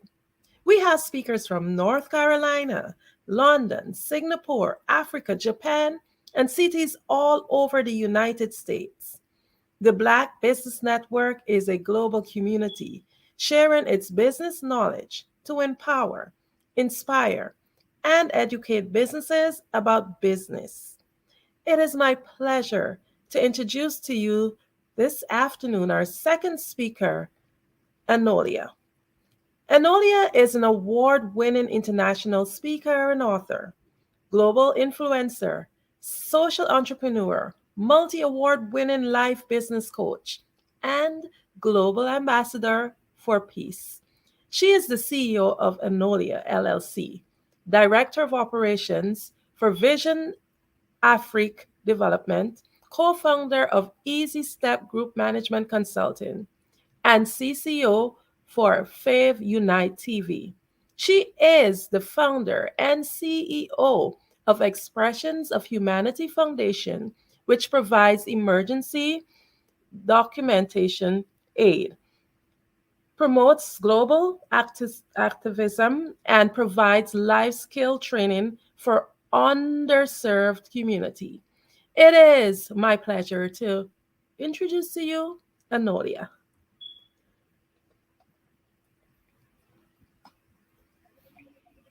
Thank you so much for that lovely introduction. I truly appreciate it, Andrea. Well, thank you so much for gracing Genius is common. Genius is common. And on the other side. I'm so happy to be here, and I'm here to discuss with you and introduce to you Vision Afrique Development. Vision Afrique Development is a non-governmental organization that is dedicated to supporting the implementation of Agenda 2063 and the African Union Strategic Framework for the Socio-Economic Transformation of the African continent. In addition to Agenda 2063 projects, we have other projects and programs that are not outlined in Agenda 2063, hence our Agenda 2063 Plus initiative. We work in partnership with governments, national and regional parliaments, regional organizations, civil society groups, and the private sector in order to promote African unity, sustainable development, and inclusiveness in growth in Africa. So to share with you a little bit about Vision Afrique, the birth of the idea came from Dr. Winfred Wanjuki Gitonga of Kenya. The birth of an idea to be able to invest and bring to fruition the innovations and the things needed in Africa.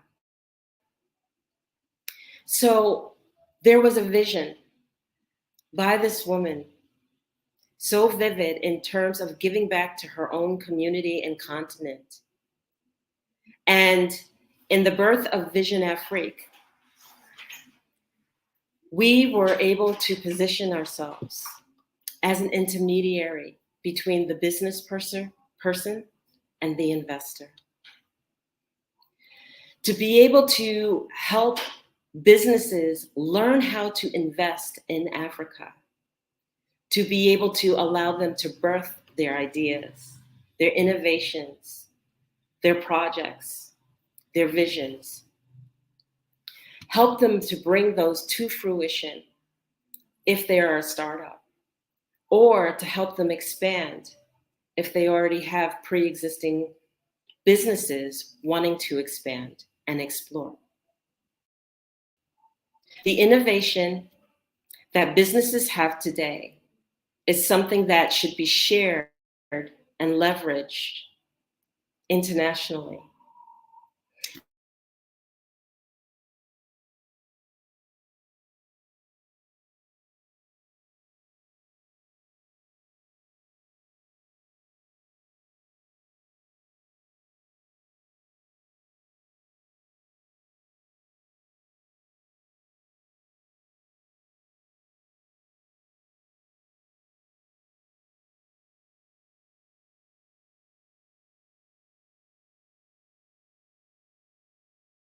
As women, you and I will contribute more to our organizations, more to our families, and more to our communities. When we show up to rise up, everyone wins.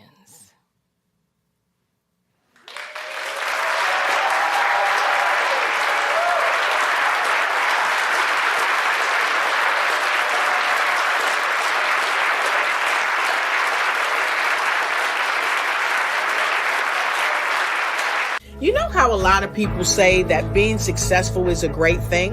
Well, it really is. Yet having a successful mindset is the thing that propels people to their ultimate success. Now, many of us get stagnated. So, have you been stagnated and stuck from realizing your dreams because of fears and uncertainties and your mind telling you what if, and you never move into action? Well, you don't have to be stuck anymore. You can break free from the mind's default framework of backing down and freezing on the track to success. When doubts and difficulties arise, I've got something for you.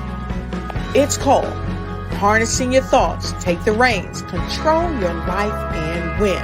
And this new book is going to help you to cultivate critical thinking skills and harness those thoughts that you need to take back your control of everyday situations and win. So come and get your book July 4th, 2023. It's coming to you to help you enhance your mindset like never before. This powerful book is going to give you the strategies, tips, and tools that you need to really harness your thoughts, take the reins, control your life, because it's time for you to win.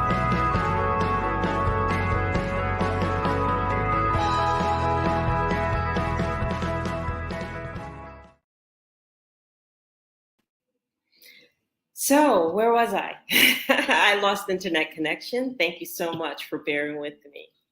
So understanding that businesses and innovations want to come to Africa, what Vision Afrique has done is has created a channel so that we can match the business owners and developers who want to create their projects here in Africa and then take their projects and prepare them so that they can meet investors and so that they can find investors interested in their projects. Projects range from clean air, innovations, technology, food sourcing, a plethora of various different types of projects. Some of our projects will range from agrivoltaics. And if you're not familiar with that, that would be bringing in clean energy through solar panels. But instead of having the solar panels close to the ground, like they're typically installed, the innovation would be to have the solar panels actually raised. And if they're raised, let's say 10, 15 feet off of the ground to collect that energy from the sun and house it so that it can be stored for electricity. That leaves the ground with the opportunity to be cultivated with plants, with food, so that you're growing food while on the same token you are collecting clean energy from the sun. Projects like these put people to work. They are corporate, social, and responsible, because not only are you doing something that is able to help the economy overall for the country, but you're able to put the country's people to work. So that would help in terms of food cultivation, food processing, food distribution, feeding the surrounding areas that are all around you, and putting people to work, which is the number one piece. Other innovations include various different projects such as industrial parks. They can include schools, universities. What is it that we want to cultivate and bring to this continent of Africa, which is where I'm coming from, by the way? I'm speaking to you from Angola, Africa, that actually helps put the people to work, bring innovation and technology forward. That can be in shipping logistics, container logistics, processing, and bringing the ultimate in AI technology so that instead of processing in that rudimentary way of paper pushing and very antiquated processes, we're able to leverage the barcodes, leverage how technology is at its fullest at this time, and implementing that in manufacturing facilities, logistics facilities. So we are looking at bringing innovation to the continent of Africa through the various projects, through those who want to invest in Africa.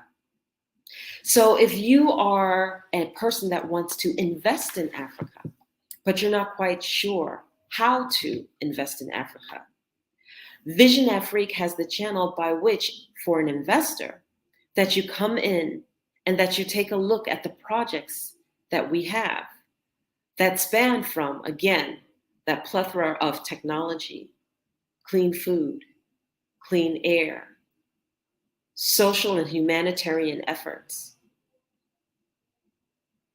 And as that, you're able to take a look at what actually you can have as an impact, where your dollars would go.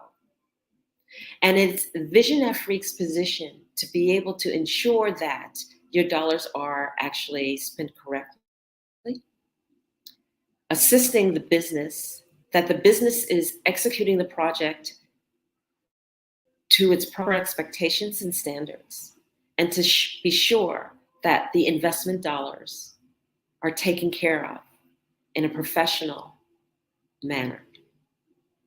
So really what Vision Afrique Development is that company that has the ability, the nonprofit organization that has the ability to bring forward those investors and bridge them over to the actual businesses and projects that are longing to take off and that are actually helping the continent of Africa in every respect to bring in technology and to bring in innovation.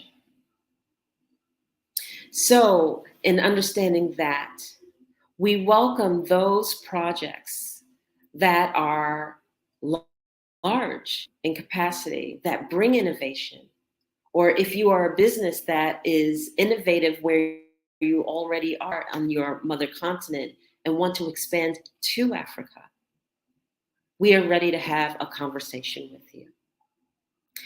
Investment in a culture and understanding the face of Africa is very important. And that's another thing that we bring to you, is to help you to understand what the face of Africa looks like, to dispose of all of those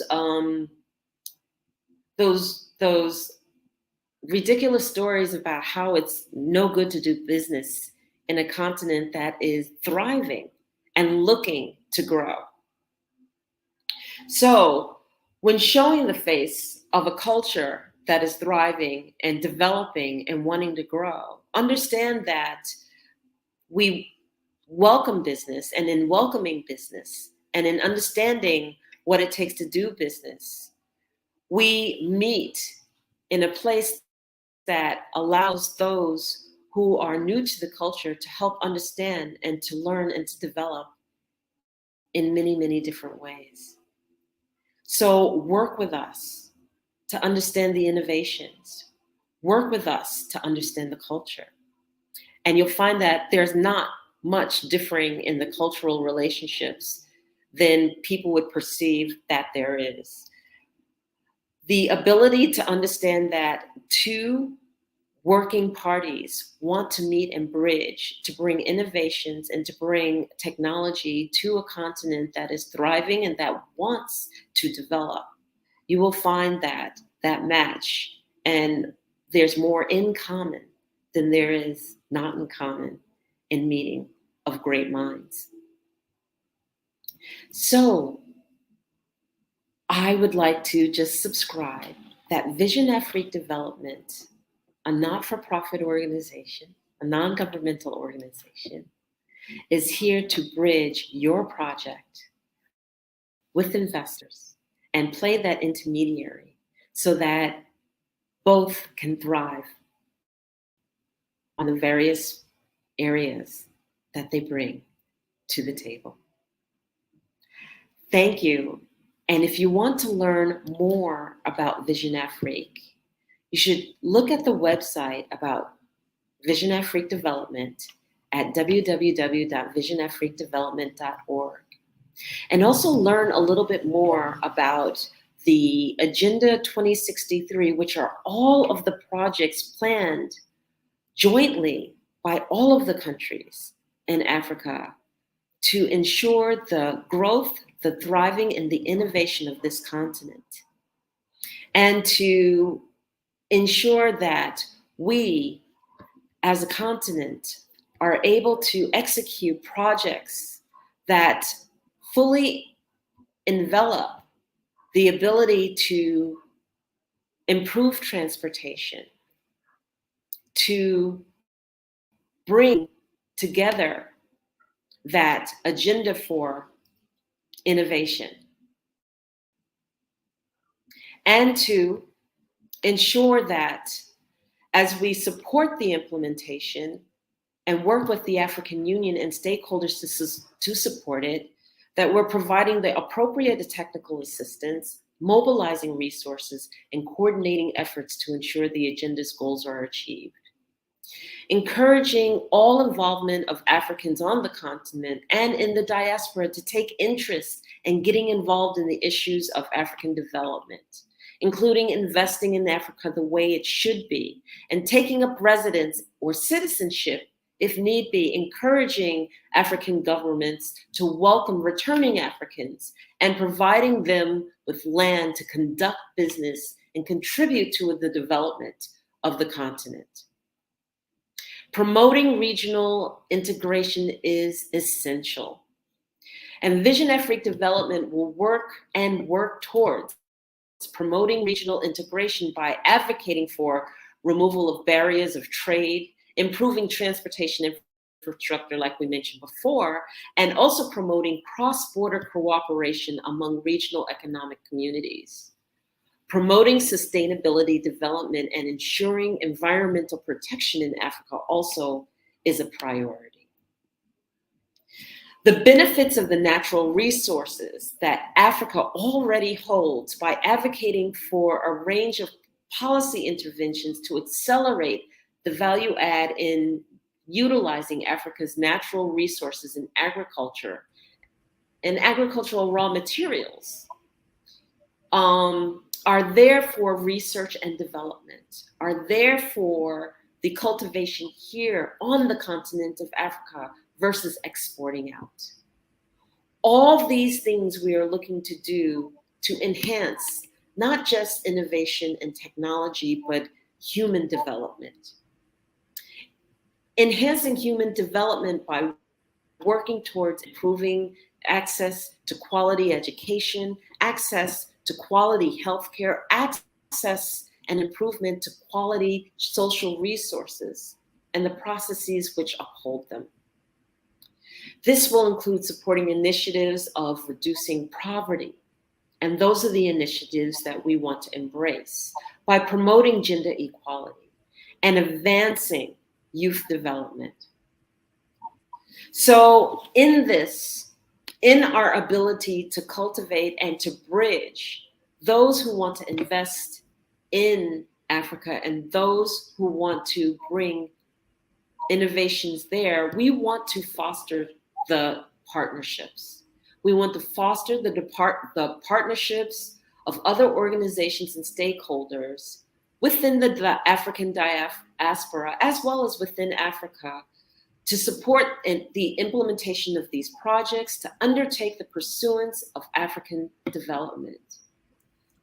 So we want to collaborate with national parliaments and Pan-African parliaments and civil society organizations and private sectors and development partners to mobilize resources and support the implementation of the agenda. Thank you so much. That's amazing. Amazing. And I just wanted to let you know. I just wanted to let you know special guest, Dr. Winthrop, who will be joining us shortly. But meanwhile, can you explain to the audience how they can partner with you? So in partnering with us, we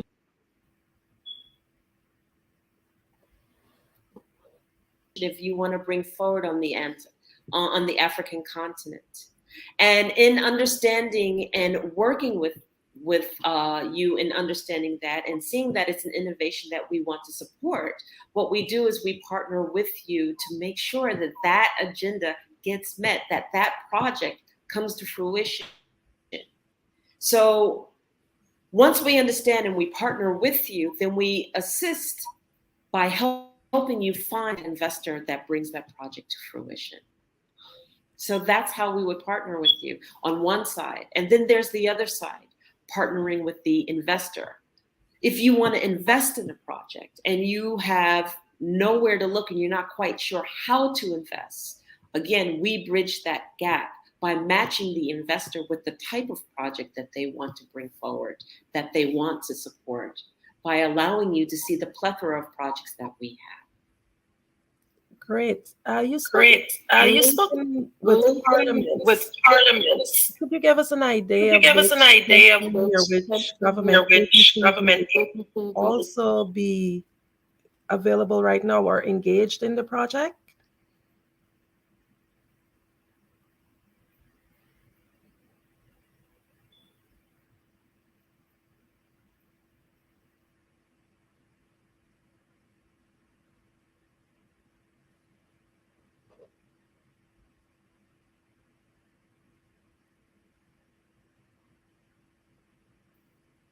Okay, so just give us a moment while Enolia joins us back, and she will give us the very valuable information that we need concerning Project Africa Unite.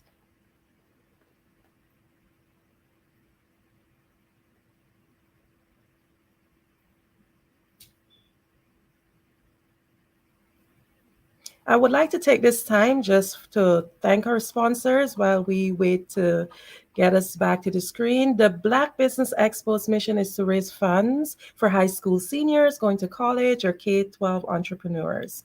This expo is a fundraiser for students, and you may go to www.blackbusinessexpo.com to donate to the scholarship fund. Our goal is to give laptops and up to $5,000 to 10 students. Students can also register at www.blackbusinessexpousa.com. Did you know that approximately 333.34 million businesses exist today, according to a report from 2021? And you may be one of those businesses, or maybe you're not in the business market yet, but you're aspiring to be a business owner. Well, guess what? You're in the right place at the right time. Because let's face it, everything is about timing and opportunity. Hi, my name is Dr. Lotus Richey, and I'm the CEO and founder of the Lotus Richey Coaching and Consulting LLC, along with the Lotus Richey Ignite Show. 15 minutes of success with Dr. Lotus Richey, as well as books to boom your business and bring who you are. And today, I want to bring this amazing message to you about the Black Business Network and the Black Business Olympics. See, the Black Business Network and the Black Business Olympics is designed to help people just like you, that's right, that look like me, to take their business to the next level. Not just in your front yard or your backyard, but globally. The Black Business Network and Black Business Olympics is designed not to just help you survive, but to help you thrive. So join us today as we come together with businesses all around the world to support our students, our children, our young teens, our young entrepreneurs. What we do is we come together to help raise funds for students who are aspiring to be business entrepreneurs, who are aspiring and who are thriving in college. We endow them with a wonderful opportunity to gain scholarship of either a laptop, or several thousands of dollars. And we invite you to help be a contributor to this amazing opportunity to help someone that looks just like you. So join us today at our website and let us connect with you and help you ignite and take flight in every area of your life on the Black Business Network and the Black Business.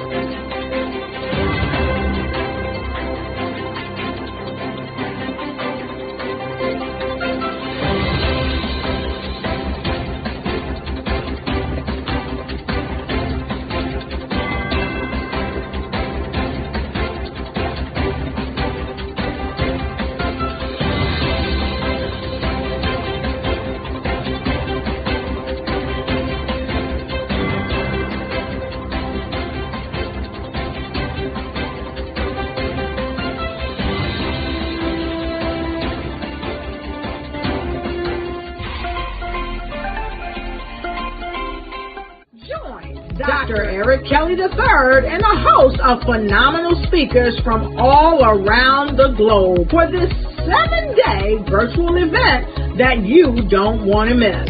The mission of the Black Business Expo is to raise scholarship money from kids all the way from high school, all the way from college. The Black Business Olympics is one of the largest Black business showcases in the world. It is an opportunity for businesses and companies to showcase their businesses globally. We are going to be giving away laptops up to $5,000 away to students. Again, I'm Olivia Appleberry, the founder of 2 Cents Finance and one of the speakers for the expo. I am so excited to see you there. For more info, go to www.blackbusinessexpousa.com or call 919-308-9090 and hope to see you there. I am Black business. From the moment I wake until the time I sleep. Yes, I am Black business. I am Black business. Tell me, are you Black business? I am Black business. Do you support Black businesses? Listen, I support Black business because I am Black business. Black Business Expo, one of the largest business showcases in the history of Black business in the world. The world! Sign up today at www.blackbusinessexpousa.com or call 919-308-9090. I am Black business. I am Black business. From the moment I wake until the time I sleep, I am Black business. I am Black business. Are you Black business? I am Black business. Do you support Black businesses? I support Black business because I am Black business. Black Business Expo, one of the largest business showcases in the history of Black America in North Carolina. Join Dr. Eric Kelly III and a host of phenomenal speakers from all around the globe for this 7-day virtual event that you don't want to miss. The mission of the Black Business Expo is to raise scholarship money from kids all the way from high school, all the way from college. The Black Business Olympics is one of the largest Black business showcases in the world. It is an opportunity for businesses and companies to showcase their businesses globally. We are going to be giving away laptops up to $5,000 away to students.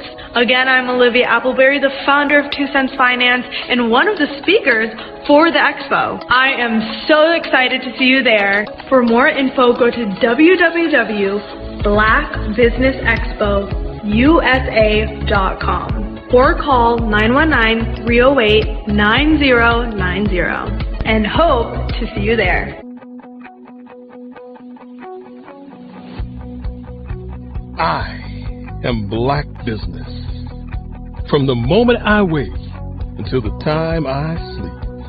Yes, I am Black business. I am Black business.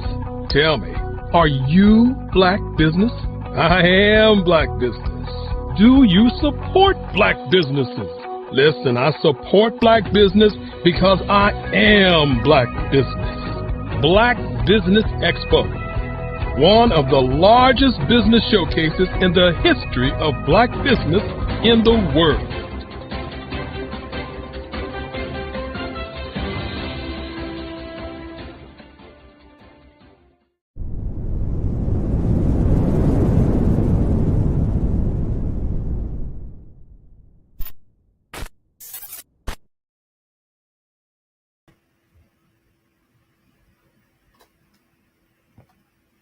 Good afternoon, business owners, entrepreneurs, thought leaders, and corporations.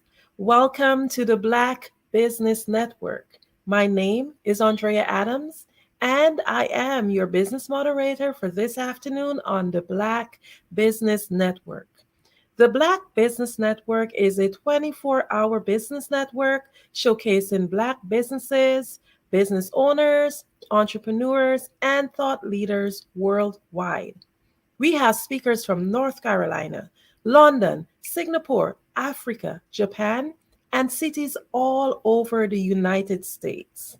The Black Business Network is a global community sharing its business knowledge to empower, inspire, and educate businesses about business.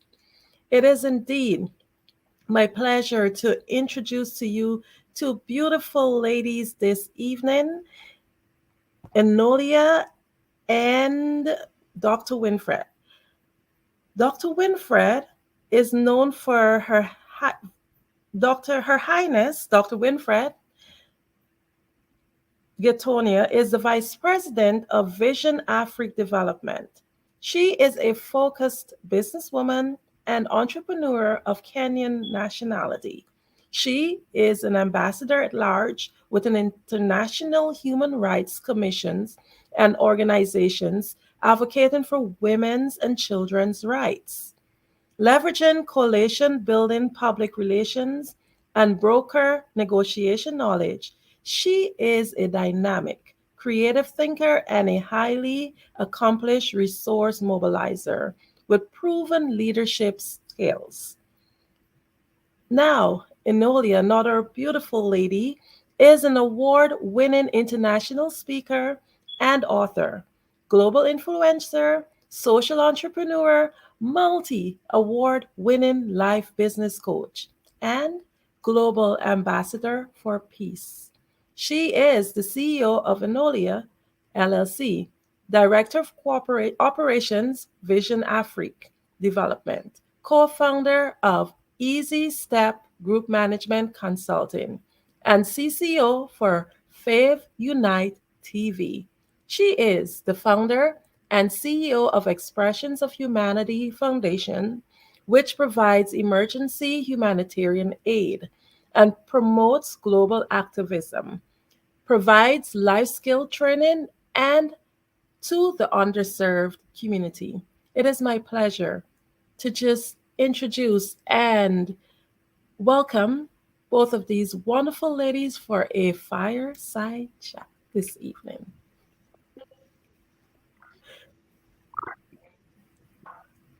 Thank you so much, Andrea. I really appreciate that beautiful, beautiful introduction.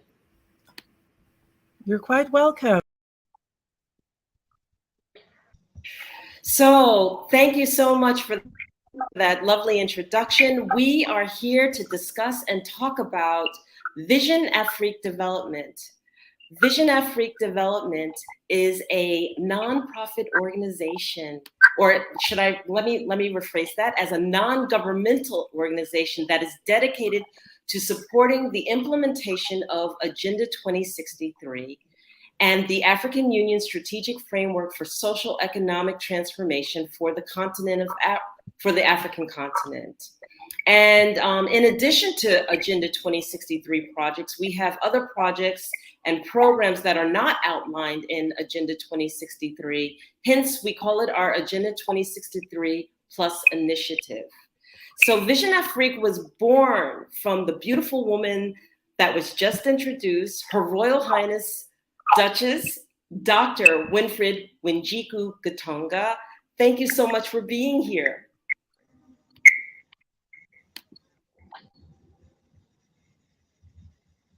Can you hear me, Dr. Gatonga? Yes, thank you, Dr. Ilori. Thank you, Dr. Ilori. And I Rhea for inviting us and inviting us so to this project. My name is Dr. Winfred Wajiko Gitonga of Kenyan nationality.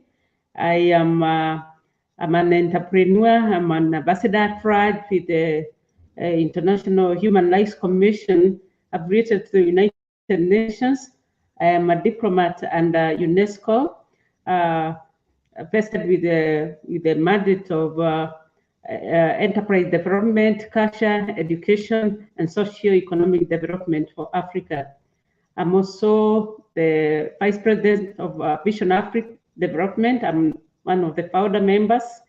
Initially, we had other organizations, which some of which we have read over 30 years, and we collapsed them into Vision Afrique with our partners. One, our president from Zambia, Dr. Sebastian Kopurandi, Haredi, Enoria Forti, and another lady, Christina Konya. So we collapsed most of the organizations that we had the same vision, and we decided to amalgamate everything else that we are doing into Vision Afrique in order for us to have space in the global arena in the development, socio-economic and infrastructure development of Africa. We found that there was a gap within the African Union and other stakeholders where, apart from policy making and developing projects, there are very few implementing agents who can propel and be able to exhibit the knowledge, especially on the ground. And Vision Africa has come very strong, especially in driving the agenda for strategic partners. We are working with the governments. We are signing MOU with the governments across Africa. We are also signing up with the civil societies, corporations, project owners, in order to facilitate and accelerate Agenda 2063 and also additional projects that we have developed. We are calling them, we have styled them as Agenda 2063 plus initiatives that cut across the whole spectrum of development agenda. So we are calling in development partners and goodwill partners to sign in with the Vision Afrique because the vision is quite big and Africa is still fudging in development. We are lacking in the drivers in the development agenda, and that is basically why Vision Afrique is coming out very strong to activate and catalyze the development partners and also project owners, mobilizing governments so that we are able to participate in the development agenda for Africa.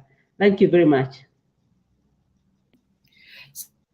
So this is a beautiful, beautiful vision, and I would love for you to share the birth of this vision. How was Vision Afrique Development born as coming from idea to fruition? Like you have already explained, Vision Afrique was a brainchild of a consortium of many minds, basically people from Africa descent and also diaspora Africans. We came together and decided to form a united front so that we are not having a million organizations that are not integrated. So Vision Africa, who are decided to carry on the mission for the development of agenda, plus the Black Afro-American, Afro diaspora population that is outside Africa. So we are promoting a route back for investment, where the diaspora descent can find their way back to Africa to also take their position in development of Africa. So that is basically the purpose why Vision Africa was formed, as a vehicle, as a special purpose vehicle to advance the mission objective of an industrial Africa, so that we are able to realize the potential that we have using our natural resources and also human capital resources that is ample and idle capacity in Africa. This is a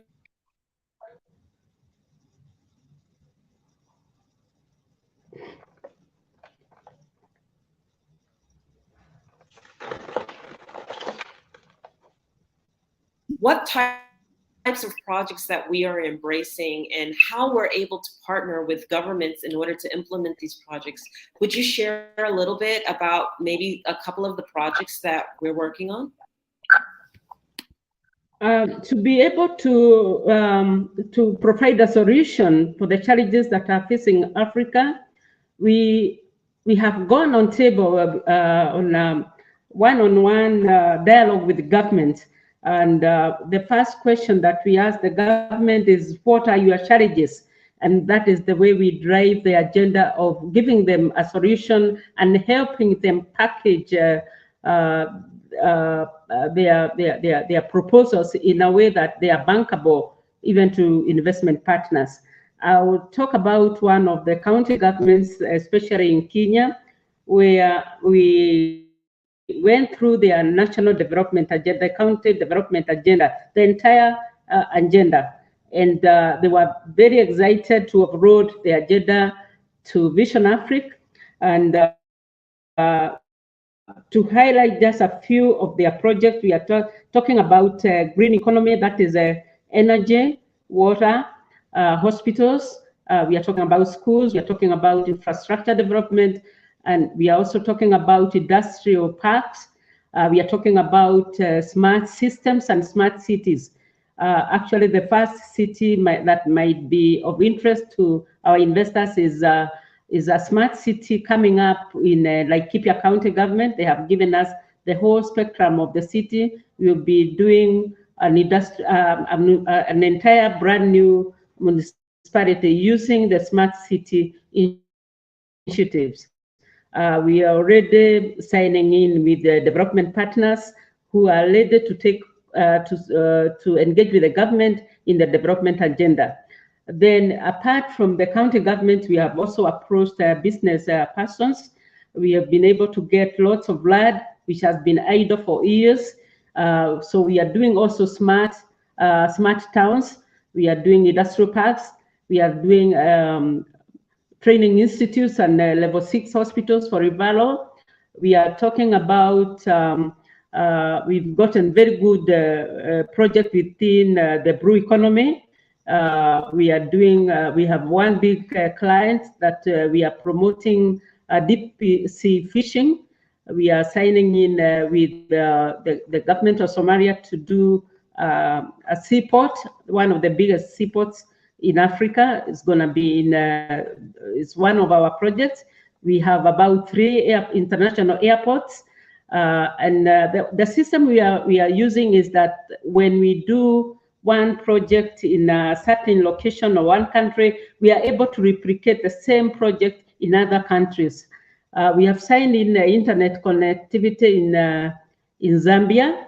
That one we already have, we have gotten a lot of inquiries from development partners. We are also doing solar farms. We also have projects like geothermal and wind power that are going to cut across Africa. So we are well positioned to undertake promotion of any project and bringing on table development partners vis-a-vis the project owners, who some of them are governments, private entities, corporations, and especially using the idle capacity that most of the businesses have been stuck with. So we are engaging with external partners who have the technology, they have the resources.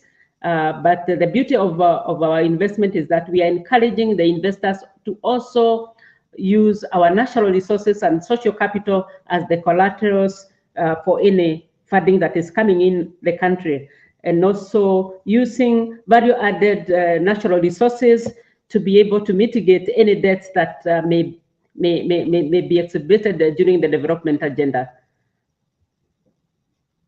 Which is phenomenal work that is being executed all across the board. So we're able to partner with the governments, we're able to partner with the businesses, we're able to partner with privatized or individuals who want to bring their projects to fruition. And can you describe a little bit more about the partnership with the investors for those across the diaspora or outside of the diaspora want to invest in the various projects that have been named and listed?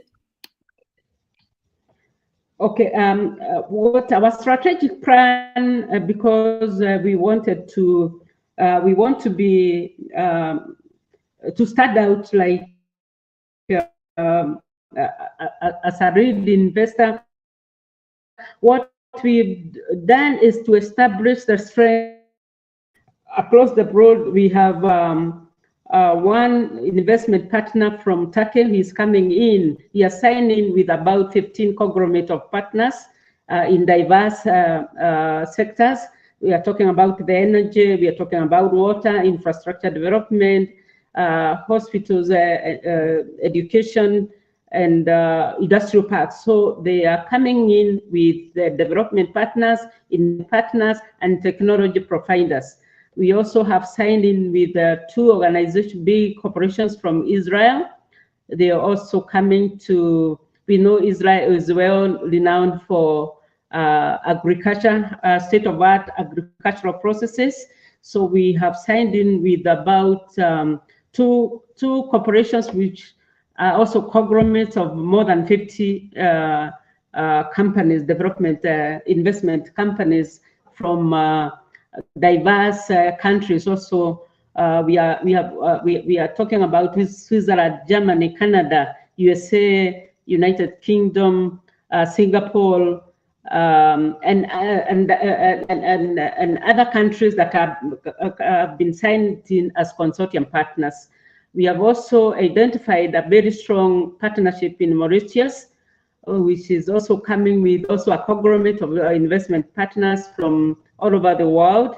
And we have also signed with a very big partner from United States. They are also coming up as a conglomerate of diverse partners from all over the world. So we are able to deliver on our promise and our mission objective of marrying businesses of projects in Africa vis-a-vis the development partners that have capacity to undertake any project.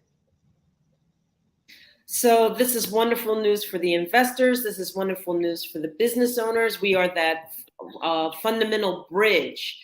And one of the comments is for those of the unknown is just learning how to work with a different culture in terms of doing investment. And I know that Vision Afrique has our doors open in order for those who are investors and those who are business owners to come in. But we also have our doors open in terms of understanding the African culture, how to conduct business, how to get business done. Would you share a little bit on about the culture? That's a very interesting topic and question. I would love to respond to that. And one of the questions that most of the investors are asking us is about the integration of the cultural diversity and knowing Africa is quite diverse. Their way of doing things is quite different from the outside world.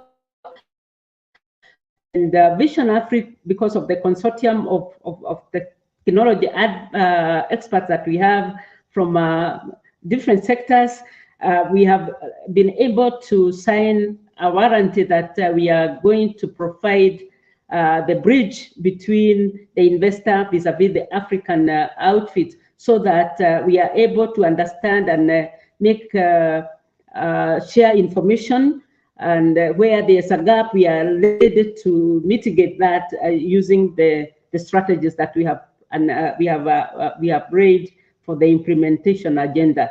So the cash flow diversity in Africa could be quite a parcel to people from the using the minds that we are, the experts that we have on the ground, because we have enough technology experts and people endowed with various cultures on the ground. So we are able to mitigate any hiccup or misunderstanding that may be presented by cultural diversities.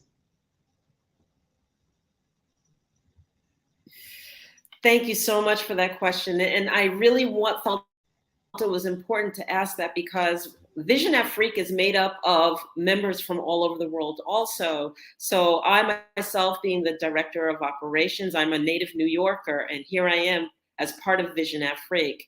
And I know that we also embrace Europe and in the UK, as well as Kenya, Zambia, and are growing strong. So the fact that we are able to embrace people from all around the world in order to function and welcome the diaspora and above and beyond is key. So to find out more about Vision Afrique, please look at our website at www.visionafriquedevelopment.org, or reach out to us through the website. We'll be happy to answer for you. I can be reached at enolia@visionafrique.org via email, or enolia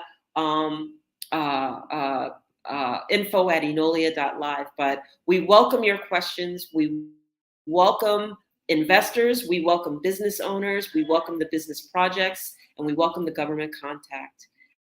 And so thank you for this opportunity to present this for you. Thank you, Dr. Katonga, so much for your insight and your knowledge and your wisdom regarding Vision Afrique development. We appreciate it.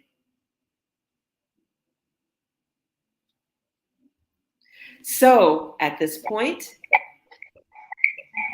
is there anything else you would like to add to this conversation to those who are seeking? Yeah, for the internet, this is one of the challenges Africa is facing. We are also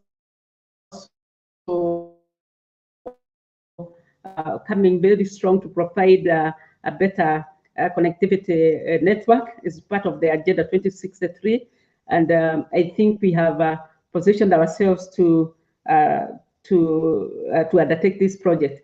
So as a parting shot, last but not least, I may want to make an invitation to the audience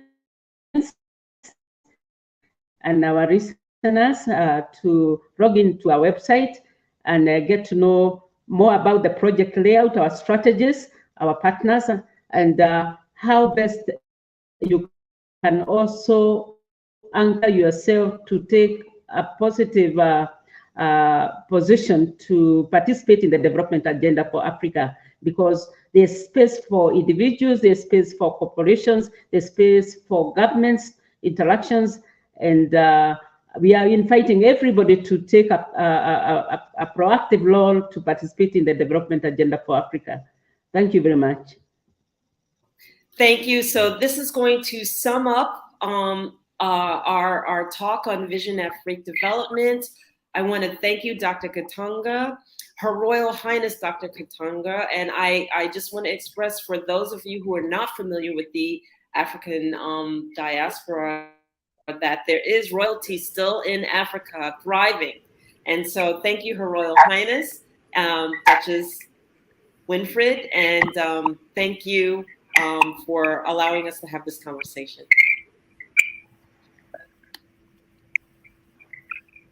Yes, thank you so much. We really do appreciate your presence, and I'm sure that the audience listening in, they have many, many questions.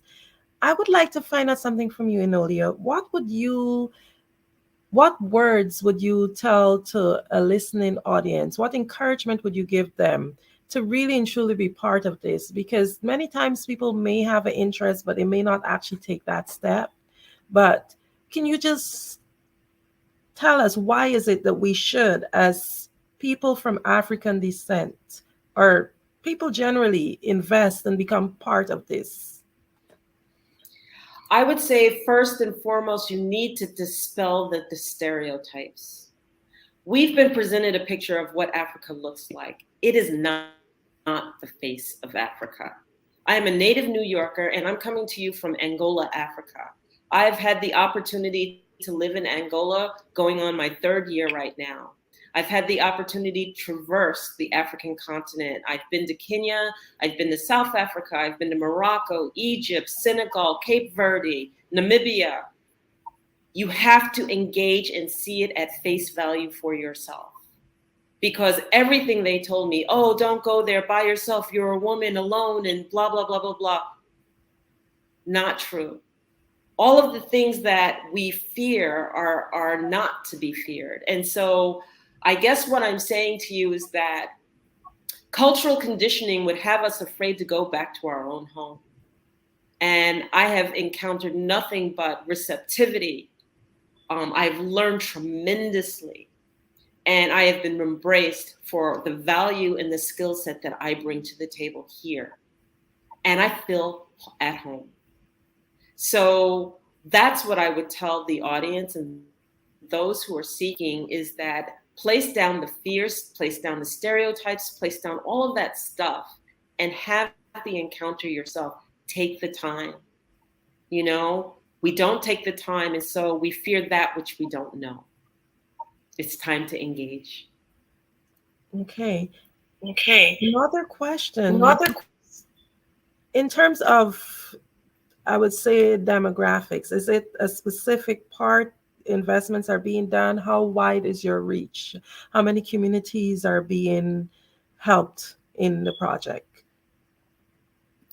Our projects span across Africa. We have projects in Egypt, we have projects in Somalia, we have projects in South Africa, we have projects in Angola, we have projects in Namibia, we have projects across the board, Zambia. So it's, where do you see your project fitting and what partnership we're embracing? If it's the government, and then we will work with the government's agendas for their own countries, or we will work with private investors who want to go to a specific part of the continent. But our reach is across the continent of Africa. Okay, so if someone do have an idea, what would you recommend they do? What steps would they take to reach out to you and get started? So if you have an idea and you have a business plan and you already have something that you want to bring to fruition, then you present it to us. Okay, you present it to us and we work with you to make sure that that idea is fully developed and completed so that it can be packaged and presented to an investor. That's the work that we do.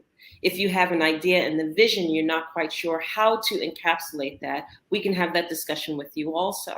And then that way we can help you, again, put it in a business plan, put it in a proposal, and package it and present it to the investors. So we're there to fully help you engage into embarking on what it is you want to do.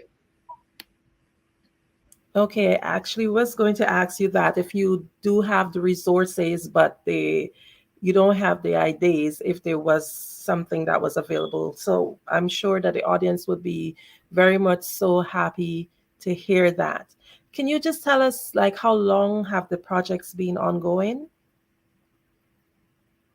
Some of the projects have been ongoing for quite some time. Some of the projects are newly formed. It ranges completely from one extreme to the other, because like Hepia, for example, what Queen Mother gave was their developmental projects for the country of Kenya, and they've been in development quite some time.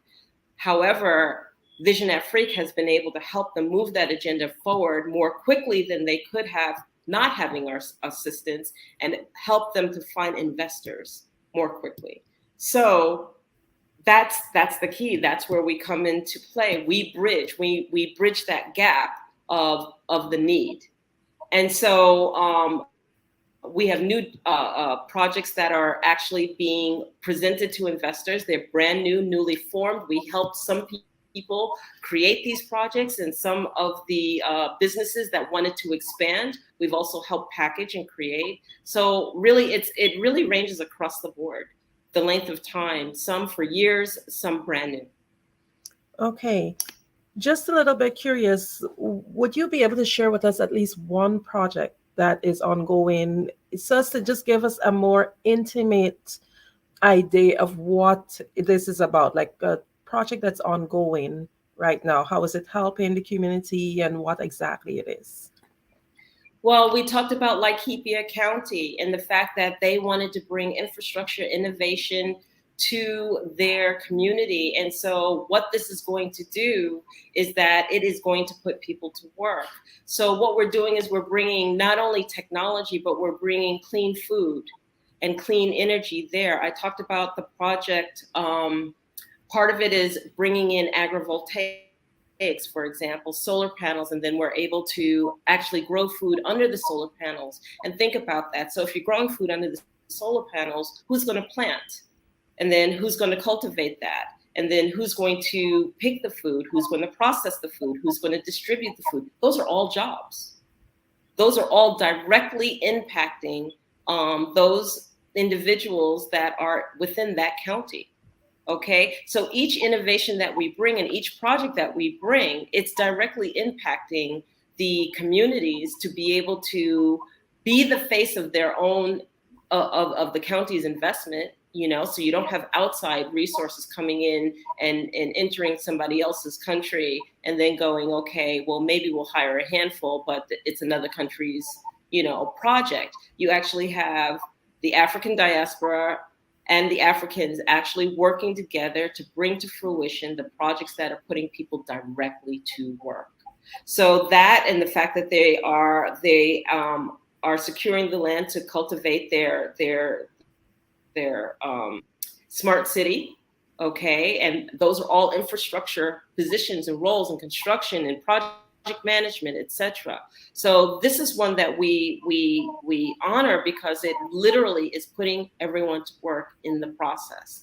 And one county in Laikipia initiated this, and other counties have joined. So we have 10 plus counties that are actually part of this initiative. We're really excited about this. Okay, one of the things that I'm loving the fact that we're literally helping the community, jobs are becoming available, etc. So one of the things that I would think about, say I'm an investor and I want to invest. When I come to you, could you tell me a little bit more about your organization structure? Like, what is it that I'm getting to know, well, to feel safe? Hey, I'm investing in this organization, etc. Is there like a board where exactly you're located in terms of your core, etc.? So we are headquartered out of Zambia, Lusaka, Zambia, and we span between Zambia, Kenya, Angola, and actually the UK and America. And so what will happen is that if an investor approaches us, what they'll do is they'll be able to see a list of projects that we are working with and cultivating or have available for investment. They take a look at literally what they want to invest in, and they pick and choose what it is that they would like to invest their dollars in. And then we cultivate that relationship, we bring it together. And then what we do is we position ourselves with the investor to ensure that their project gets met. Great. Could you tell us, like, what is your organization's mission statement and their long-term plans, like maybe like 3 to 5 years? What is it you guys are hoping to achieve over that period? Oh, you're muted. I'm sorry. Sorry, I'm going off and on because I know there's an echo sometimes. That's a great question. So our mission statement is really to bring the development forward of the African continent, enhancing Agenda 2063, which is just like the overall continent's agendas, but being that Agenda 2063 plus, cultivating what is needed here in Africa. We need to grow in Africa. When we create parts for a car, we shouldn't be exporting those parts out and then trying to bring them back in and paying for ourselves to bring them back in. We should be cultivating the parts and creating the manufacturing and manufacturing the whole and creating those jobs right here. So long term, we want to bring Africa to the point of innovation and clean energy and green and air and putting our people to work right here on the continent, and not looking for external exports and external assistance. We should be able to do it ourselves. I feel great about this company because I know that every project I do hits the bottom line. It helps humanity here. I literally know that I'm able to cultivate and help humanity right here on the motherland and watch it grow. And in the end, isn't that all we're all trying to do across the world? Except now, Vision Afrique Development has a long-term focus to cultivate and help the African continent as it pertains to all innovations across the board. Does that answer the question? It does, definitely. So one of the things, whenever you have a vision or you have a purpose, it's said that closed mouth is never fed. We may have these visions, but what I want to find out, what is being done, because in order to bring, I would say, enlightenment to the project that is there like marketing that's being done, social media pages? How are people going to know that you really do exist? Because a lot of times we want to do more, but we may not even know of the existence of something like this. It's interesting because marketing plays a key role. Sometimes people can market like crazy, but if they're not marketing in the right place, nobody knows about them. Hence, that's why we're here on the Black Business Network, and your far reach, as well as our own marketing pieces across social media, as well as speaking events and basically going out and meeting and engaging those who would be interested in it. And leveraging our own social networks, which are really far and wide, and really bringing everything to fruition in terms of presenting ourselves. Vision Afrique Development itself is really a newer business per se, but the experience that's brought to the table and what it does is not new. It's old. Again, and it's fulfilling the gaps that the African Union itself wasn't able to do. So our reach in terms of what we do and how we're doing it, we're bringing forward now, and we're bringing forward with a huge push to say we're ready. We're ready to engage that business. We're ready to engage the government and the projects and the project owners, and we're ready to engage the investors. Okay. What collaborations are being done right now, if any, with other groups with similar visions, etc.? Do you guys reach out to them and try to work together? It's actually going both ways, and we are partnered with quite a few government entities. We are partnered with a handful of private entities. We have Trade Global. We have Expressions of Humanity. We have quite a few. We have Lavuva Solutions. There are a handful of private investors that have brought their projects forward to us, and they're private investors, so I don't want to go on a list of those. But we have the partnerships. The partnerships are coming, and actually people are coming and they're responding. They're responding. They're really, really responding. We're excited. This is exciting for us. We're excited. It's new, and it's growing tremendously, and it's growing fast. It's growing very, very fast. Yes. So we're coming up upon the hour, and I just have like one or two more questions. In many cases, when people want to become involved in something, they're sold more on a person. Can you just tell us a little bit more about you and how what actually ignited you to become part of this, and a little bit about your journey to this point? I love that question because I'm an entrepreneur, and it's funny because it is about the people. It's not just about the organization. And I had the great pleasure of meeting Dr. Winfred Gatonga through a mutual friend of mine. And actually what I was doing is I was pitching my business. I was pitching my business plan because I bring together a program that I want to go worldwide and needed backing on for my Empower, Achieve, Succeed through self-mastery, masterclasses, coursework, books, etc., etc. And I pitched to Dr. Gatonga, and we ended up developing this wonderful, wonderful relationship in terms of her getting to know my work, her introducing me to Honorable Dr. Copolande, Sebastian Copolande, who is the president, and they deep dove into my work so much so as to decide that they were going to take a class. They wanted to know my work firsthand. Who does that nowadays? Mm-hmm. Who takes the time to get to know you so fully and to know your work so fully that they embrace it, take it, learn from it, because we have many people who, feel that they're a little bit above and they don't have time for that kind of thing. That impressed me so much. I wanted to contribute. And then when I realized that my contribution being my coursework would be directly impacting the African continent, I wanted to know further how I could impact the African continent. And then I saw it, the light bulb went on. I realized what they were doing.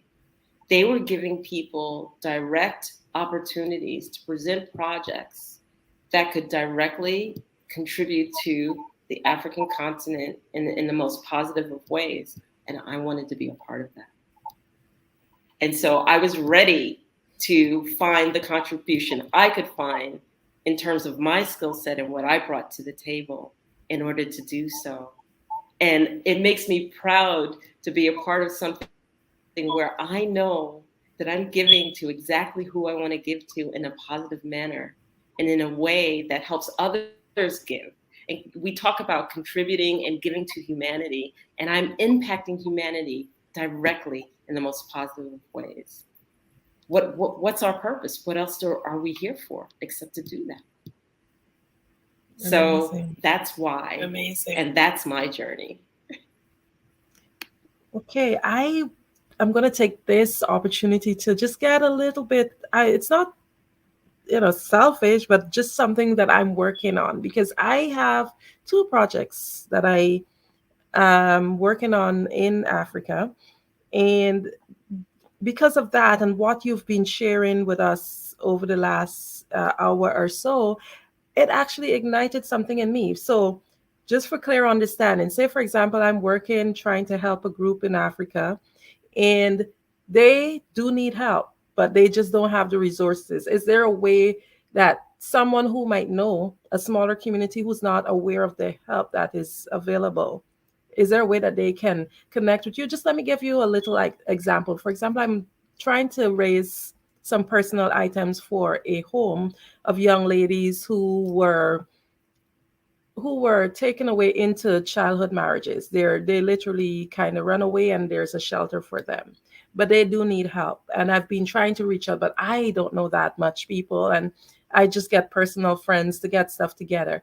If I was supposed to say, hey, come to your organization, or anyone with any other ideas like that, is there a way that something can be integrated? And if so, can you share a little bit more with us for better clarity?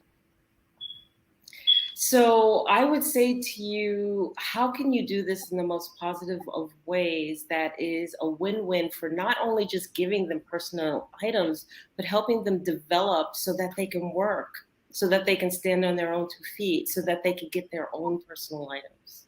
So in terms of the shelter that they're in, how could we possibly look at that or improve it? And what we would do is innovate and brainstorm some ideas and come up with a way that helps those young ladies to not only just possibly live in a better space, but then cultivate businesses out of that space. Okay, so let's say we know that all of the ladies cook. Could we cultivate a space, rent space out, have any place that comes in and basically cultivate a restaurant? I mean, we look at the skill sets, we look at everything, and then we look at what we can cultivate. We look at the surrounding areas and the neighboring areas and see, this is where Dr. Gatunga is brilliant at it, because she's a humanitarian and because she's done it before. And so she knows how to repeat and bring forward those, and I call it social programs. She knows how to cultivate those social programs and find backing for those social programs because she has a history of it. And that's what's so beautiful, because I actually put together a project because I visited a location here in Angola called Kalokimbe, and I went there and the girls talked to me about how they would trudge an hour to school. They would finally get their degree, and then when it came to time to go work, there was no place to work. There's nowhere to go with that degree. And they ended up cycled right back and just having children. Help. And I was able to bring together a proposal that cultivated not just a community center, but a little medical center with that community center, and various different programs that could be housed out of this one area in their location. So now they have a place where they can go work. They have a place where they can leverage that degree. They have a place where they can leverage skills. They have a place where they can train and get skills. So the answer is yes. So what is it that you're willing to do, and how much time are you willing to put into it and cultivate that idea so that it can be? Definitely. I will be personally reaching out to you because I do have some projects, and our listeners, if you do have ideas and projects, there are so many different ways we can definitely help the people in Africa. In closing, Enolia, can you just remind us again, how can we get in contact with you? So through our website at www.visionafriquedevelopment.org, and there's connection there, and via email for me, it would be enolia@visionafriquedevelopment.org.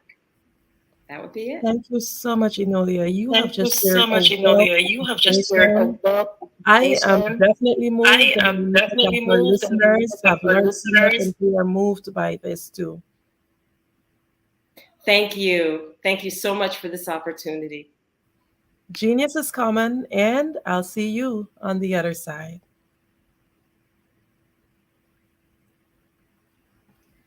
The Black Business Expo's mission is to raise funds for high school seniors going to college or K-12 entrepreneurs. This expo is a fundraiser for students. You may go to www.blackbusinessexpousa.com to donate to the scholarship fund, or use the Cash App that's on the screen below, BBX USA. Our goal is to give laptops and up to $5,000 to 10 students. Students can register online at www.blackbusinessexpo.com blackbusinessexpousa.com. Remember, every dollar counts. So we want to remind you to donate to the scholarship fund. We want to thank our Black Business Expo USA sponsors for August 2023. NC 100, Moody Capital Partners, Suede Soul, Lotus Rich Coaching and Training, Carolina, Virginia Minority Supplier Development Council, Step Management, BHS and Associates, Margie McLean Foundation, Inc., Genius is Common, Earth Essentials, Milan Chennai Global, Executive Women's Success Institute, The Quality Coaching Company, Superwoman Business Services, Creative Force Studios, Lee Entertainment, Artistic Op Design, Black Business Expo USA. Genius is Common, and I'll see you on the other side.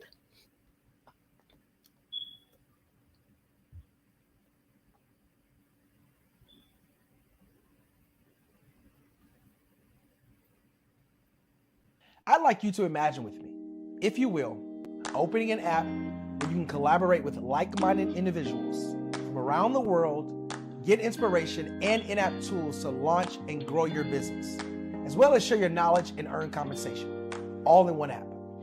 Well, the name of that app is Truso, short for Truly Social. Hi, I'm Matthew Newman, the founder and CEO of Truso. A new concept in social media, Truso is designed from the ground up to be a platform that's both social and empowering for all its users. How exactly do we do that? I'm glad you asked. First, Truso brings the world together via video. Psychologists assert that video provides a significantly more effective connection than audio only. When you enter a community on Truso, you're face-to-face. Second, on Truso, you don't have to have 1 million followers to monetize. Our business model allows all hosts and moderators to monetize, no matter the size of your following, by 1, producing fee-based content, and 2, inviting others to join the platform as subscribers. Even more, Truso has an in-app resource library with over 100 free resources, forms, and documents to help you build your brand and grow your business. Third, Truso is inclusive. The deaf and hard of hearing communities make up 360 million people worldwide. Unlike audio-only apps, Truso embraces this community, providing a networking platform that allows them to participate via video and closed captioning. We even have a deaf and hard of hearing foundation in the works as well. Fourth, Truso is both social and safe. We refer to Truso as a virtual extension of the beauty shop, barbershop, and brainchild of the community. A place where there's laughter, along with wisdom, growth-oriented conversation, and genuine connections in a safe space. Truso even has proprietary security to ensure we maintain a safe environment for everyone. Where are we at now? Truso is live, y'all. We've launched in beta and we're acquiring users daily. We have an incredible development and marketing team, plus amazing celebrity influencers at the table, helping us spread the word around the globe, beginning within the African diaspora and beyond by creating a safe space for growth, connection, and collaboration. We're truly excited about Truso. We've created something special for which there is a global market. And we invite you to embark on this journey with us as a shareholder. The future for Truso is truly bright. Join us and let's go there together.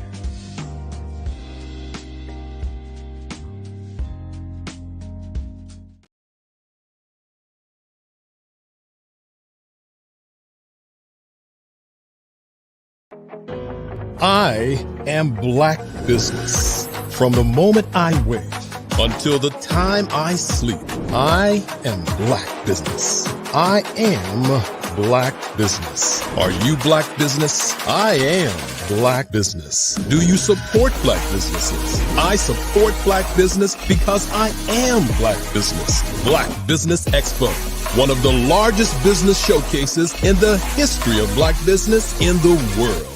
Sign up today at www.blackbusinessexpousa.com or call 919-308-9090. I am Black Business.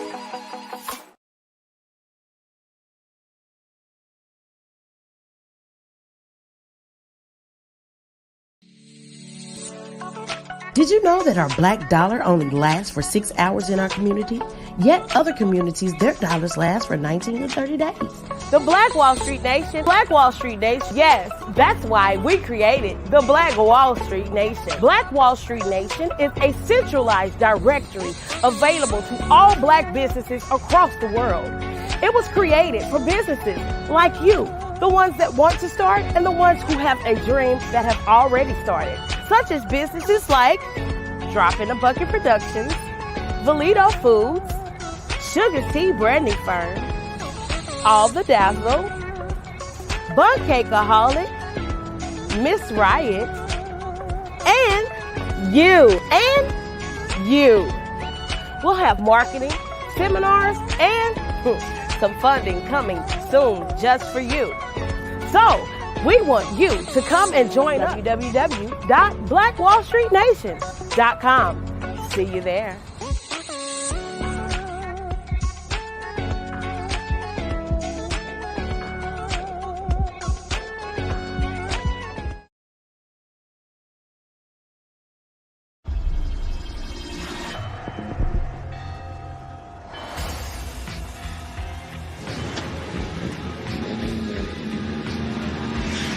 La connexion. La connexion.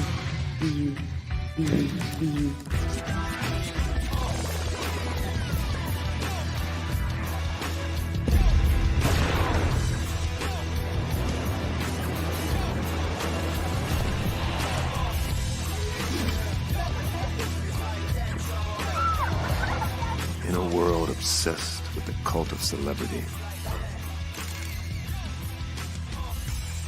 I challenge you not to aspire to anyone else's greatness, but instead strive to reveal and ignite the greatness within you.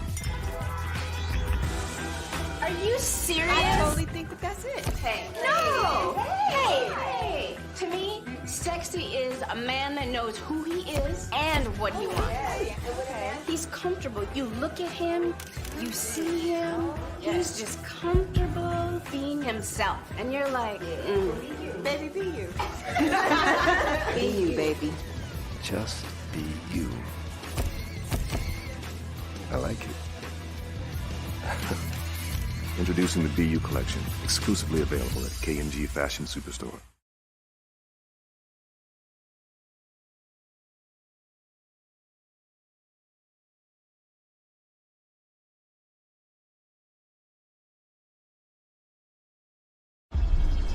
Producers, directors, I met designers, and then everybody said, oh, this is my 6th year, and oh, this is my 4th year. Shout out to New York. We're in New York in like 7 hours. Oh my gosh, yes, we have a 6:58 flight, so. We gotta go home. We gotta go. We gotta go. Let me tell you something. Every single person that's come through the store has spoke so highly of you, and what a great event this is. Yes. I'm representing DJ Darryl, who is a platinum producer. He did the hit track for Tupac Shakur, Keep Your Head Up, Snoop Dogg, Keisha Cole.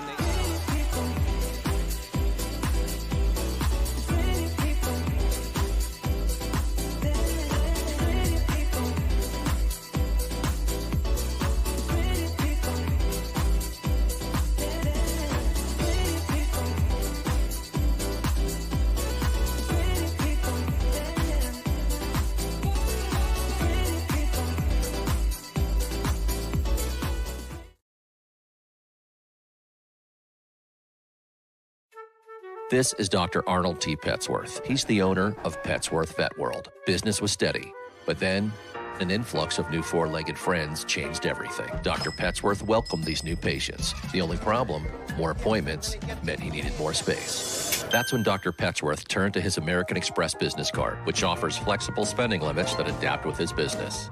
He used his card to furnish a new exam room, and everyone was happy. Built for Dr. Petsworth's business, built for your business, Amex Business.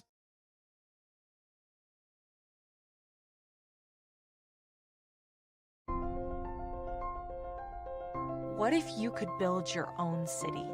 A place where every child can find nurturing people to help them achieve their full potential. A place where every adult can access job training support. Where health education is abundant. Where social justice ruled the land. A place without limitations. Welcome. You have arrived at STEM City, USA. It is what every city should be. A safe and trusted community where you find people and resources to help you become everything you are and beyond. STEM City is unlike anything you have ever experienced. It is a digital twin of the world around you, only better. STEM City is about energy and soul renewal. It is more than a digital world. You can almost feel the power of live cultural events, music, and theater. STEM City promises a better future for children with caring mentors and hands-on activities with dedicated tutors to support our youth. STEM City is your passport to a healthy lifestyle with weekly events addressing our community's many issues. STEM City is your financial well-being with helpful information on wealth management, career advancement, job training, and so much more. STEM City is the community you deserve. It is the city where your dreams can come true. STEM City USA, a place in the sky that is accessible to all who reach for the stars.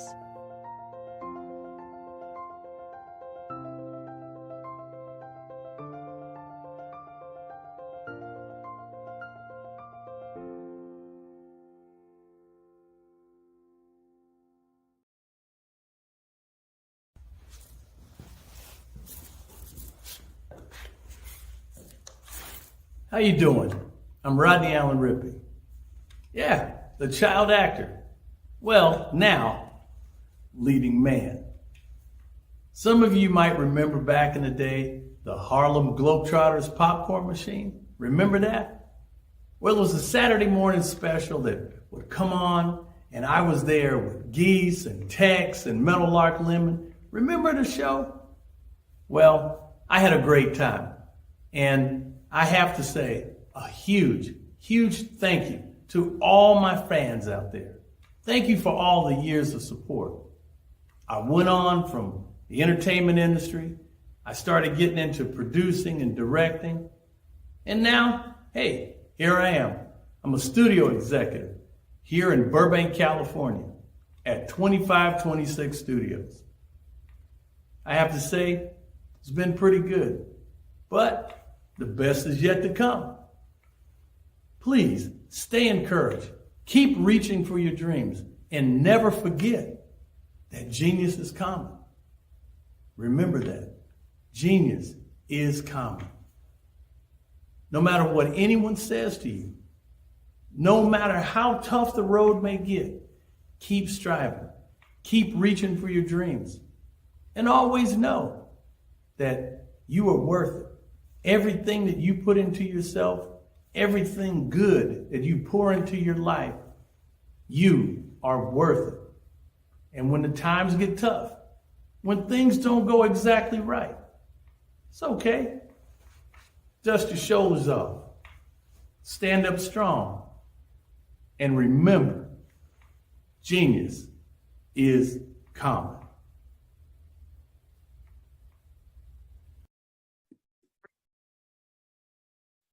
Hello, I'm Dr. Madeline Ann Lewis, President and CEO of the Executive Women's Success Institute. And my genius is helping women accelerate the path to success. You know, I was blessed to have strong women in my life who encouraged, motivated, and pushed me to do my best and to never even think about giving up on my dreams. So I say to women, we must show up to rise up. We have talents and potential. But who will see them if we don't speak up and get noticed? I know that women are a tremendous resource on this planet, and there is nothing more fulfilling than helping a woman tap into her full potential. I do this because I want to be a part of helping as many women as I can to show up, to rise up. I do this because genius is common.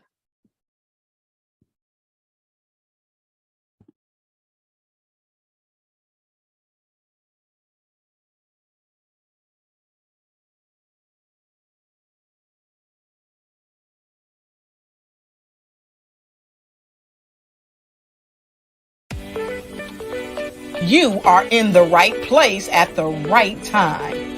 The Black Business Network opens again for its Black Business Olympics, a 24/7 broadcast on business, strategies, global branding, social media marketing, finance, advertisement, and much, much more. Featuring the top, most powerful entrepreneurs and speakers and thought leaders from all around the world as they gather together for this phenomenal event.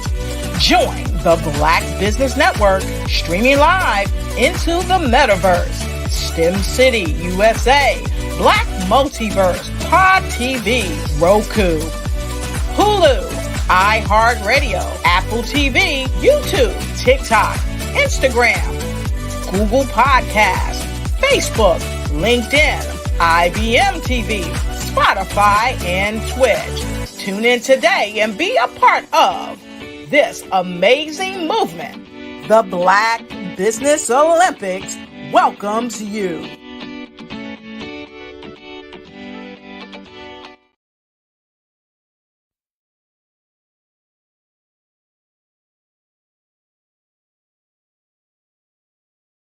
Over the past few years, we've seen the growth of existing and new initiatives focused on financial inclusion, building global networks, and reducing the wealth gap in response to the idea there's not enough seats at the table.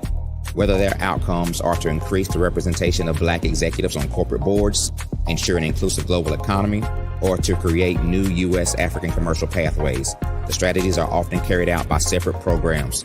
The question is, should they be? With the continent of Africa being home to more than half of the world's fastest growing economies, the youngest workforce, over 400 companies generating more than $1 billion annually, 700 generating more than $500 million annually that are poised for growth, and being the destination of nearly $5 billion in venture capital in 2021. Diversifying U.S. and Africa commercial engagement by building bridges between African businesses and their U.S. diaspora should begin being seen as mutually beneficial. From helping to reduce Africa's enormous capital gap to catalyzing two-way trade opportunities, the COVID-19 global pandemic hopefully has taught us that global challenges and opportunities are more interconnected than we thought.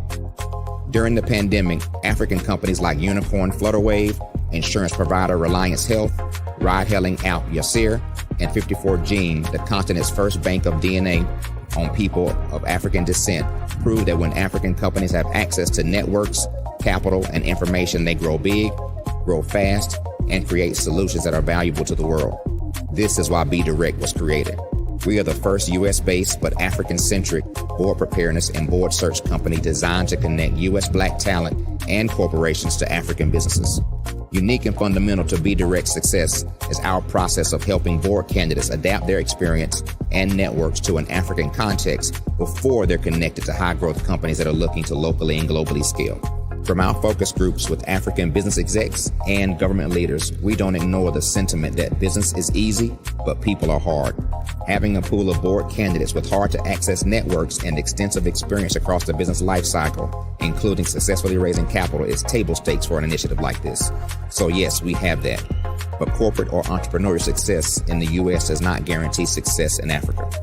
Developed alongside industry partners on the continent, our training program, Be Direct Prep, is designed to transpose their experience to create cultural comfort, understanding, and a commitment to helping businesses in Africa scale. Our board governance sessions are African continental and country specific, integrated with cultural awareness and dexterity training, masterclasses led by African industry execs, and mentoring and coaching from African continental-based facilitators. But even more unique to Be Direct Prep, we cap off our training program with an immersion trip to help candidates that have not been to Africa before see and feel Africa's complexity and opportunity from African soil. We all know traditional network-based board placement has historically left a lot of us out of ever really being in the paid board pipeline. Our strategy supports the work of many great organizations that are successfully filling seats at U.S. board tables by creating more tables for those that are still left on the sideline. It's time to start seeing the role and value of U.S. Black talent and businesses on the continent of Africa differently. Old perceptions and habits limit economic inclusion. Let's transition Black talent and the African businesses they will support from the periphery of the global economy to its core. Living in a global lockdown, we all know now how fast local and global economies can change, and see the value of having businesses that hire, strengthen local value chains, and even grow globally. Status quo in any form holds back progress. We must democratize U.S.-Africa commercial engagement by socially and economically connecting cultures that have long been disconnected. It's time for Africa's U.S. diaspora to redefine their global value by helping African businesses scale continentally and globally.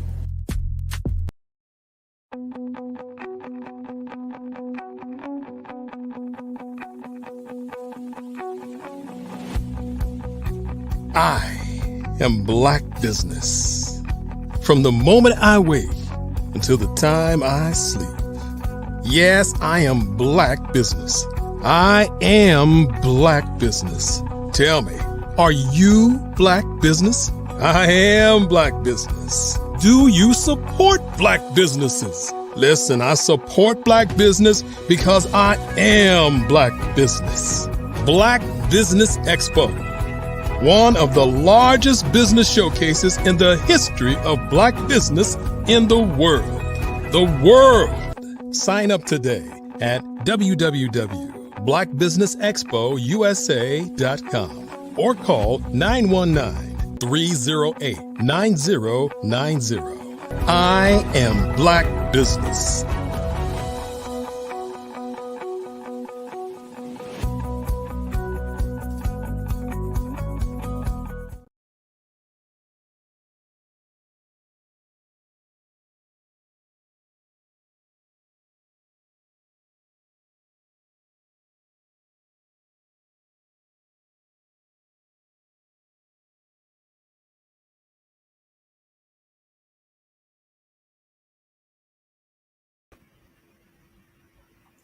Good afternoon, business owners, entrepreneurs, thought leaders, and corporations. Welcome to the Black Business Network. My name is Andrea Adams, and I'm your business moderator for this afternoon on the Black Business Network. The Black Business Network is a 24-hour business network showcasing Black businesses, business owners, entrepreneurs, and thought leaders worldwide. We have speakers from North Carolina, London, Singapore, Africa, Japan, and cities all over the United States. The Black Business Network is a global community sharing its business knowledge to empower, inspire, and educate businesses about business. It is my pleasure to introduce to you this afternoon's speaker, Mr. Abdul Muhammad.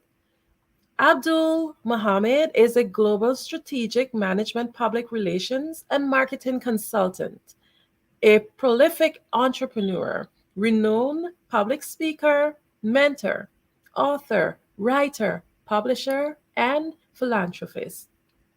Founder and group executive president of the Africa Asia Scholars Global Network, and founder and chairman of the South Economic Forum, the Global South Universities Association, the Global South Center Research Innovation Peace and Technology for Sustainable Development, and many other organizations. Mr. Abdul is a dynamic person with many achievements, and I'll allow him to share more about himself to you. I am just happy to present to you Mr. Muhammad. Thank you very much. It's a great honor to be on the Black Business, and thank you very much. And I'm really pleased to be talking to the world, particularly United States. Oh, excellent.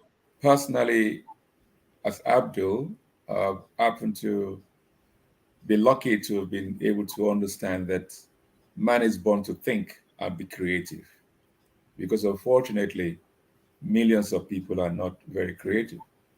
And so even the model of education that we're all given does not make us to be very creative. Probably with the fourth industrial revolution and the artificial intelligence, it is now time to change the format of education. And maybe then people will start to say, if you can't think, if you can't be creative, then the robots are going to take your job.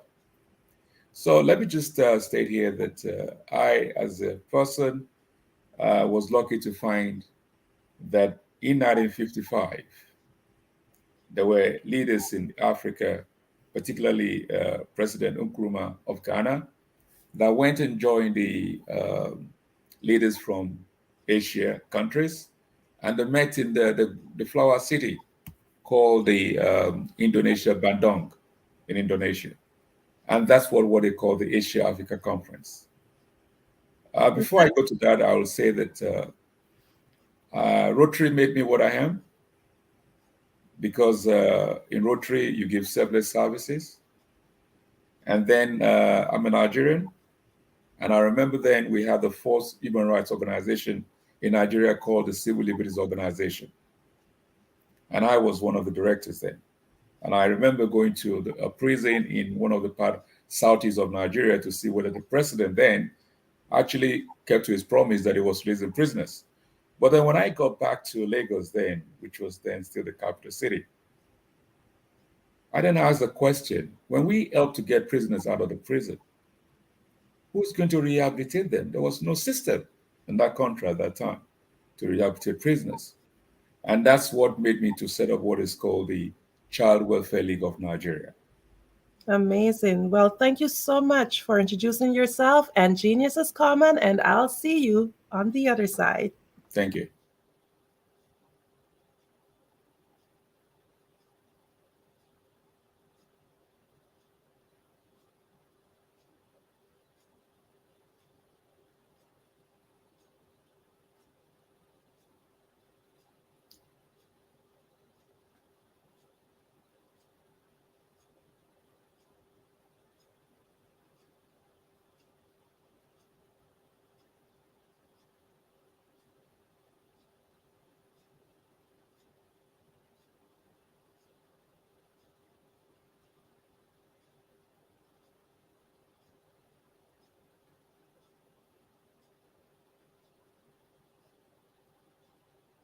I'd like you to imagine with me, if you will, opening an app where you can collaborate with like-minded individuals from around the world, get inspiration and in-app tools to launch and grow your business, as well as share your knowledge and earn compensation, all in one app.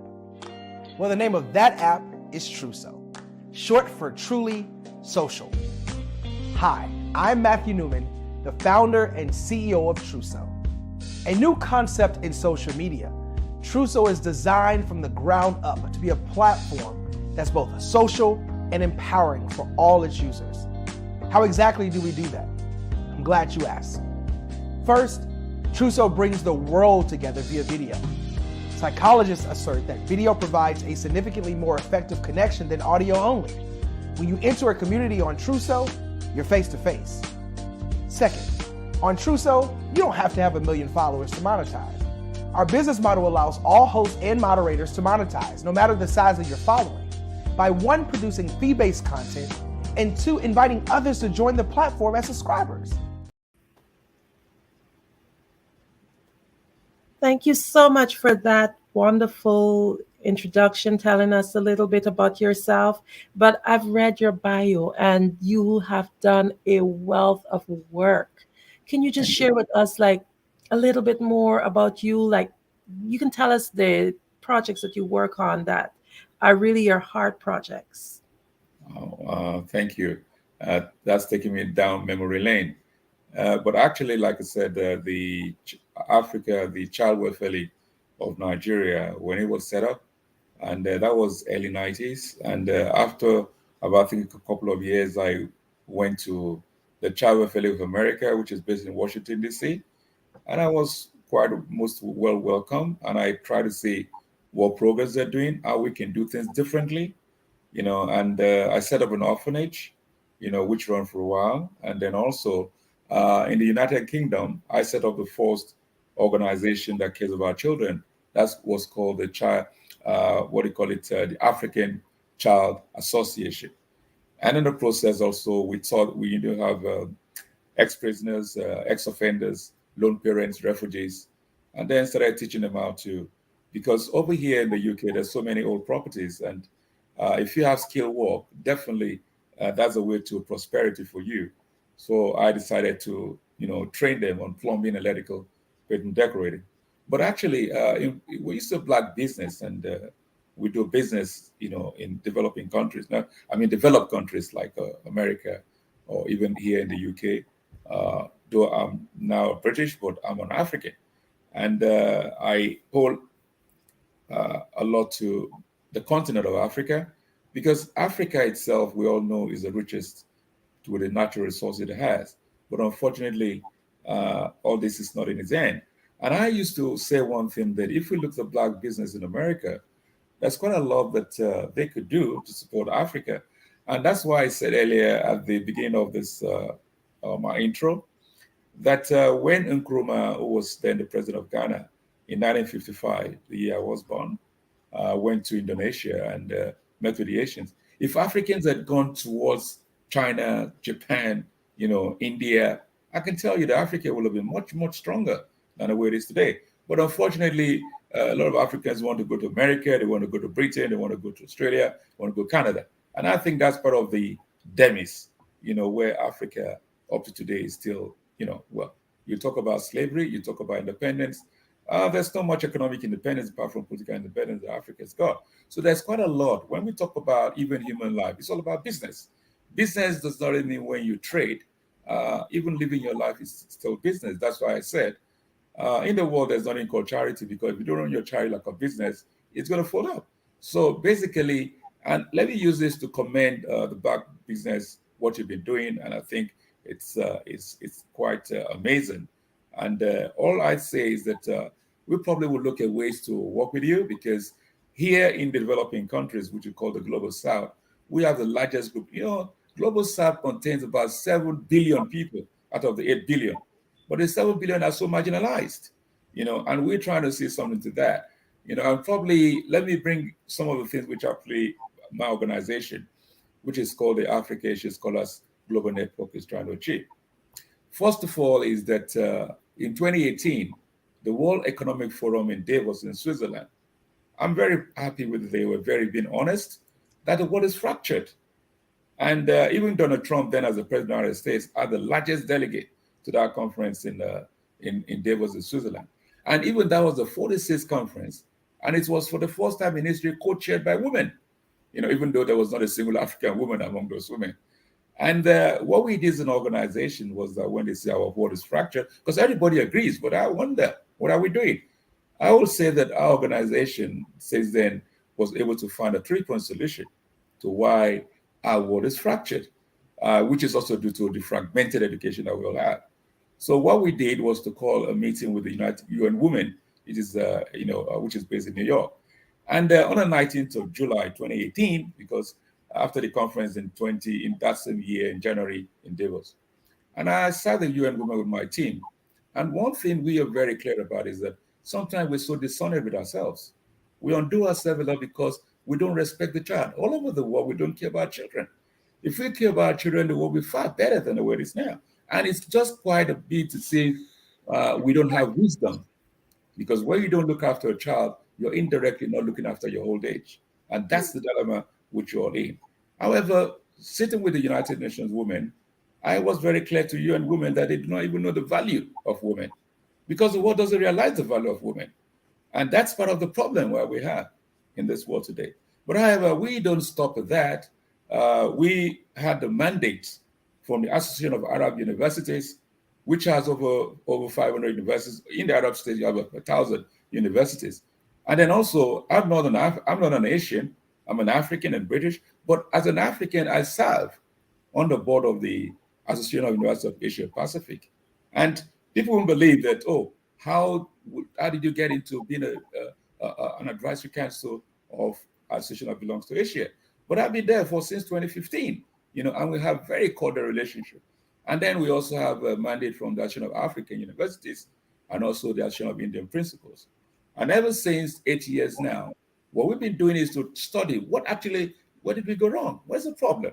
And we're able to find the problem. We find a 3-point solution, and we're working on it. And we intend to actually launch this Global South Universities Association. What we try to do is to make sure the West will learn from the Global South. The West will learn from us. Because if you look at it today, even our education, then no more morals are gone. If you look at it, the teachers have no values anymore. Even parenting has gone down. So there is quite a lot of problems. So if we want to thrive, then we need to really go back to plant a new seed. And that's what our organization is doing. I have a signatory to United Nations Global Compact, because the United Nations does know that they do not have the answer. But however, a signatory to the United Nations Global Compact, if people go on the portal of the UN, you will see our report there, because every 2 years we write a report to the United Nations. But unfortunately, it's like whether we hardly read. So we have a lot of problems, but however, our organization has been very strategic in terms of how to solve this problem. We know even during my time, the problem can be solved.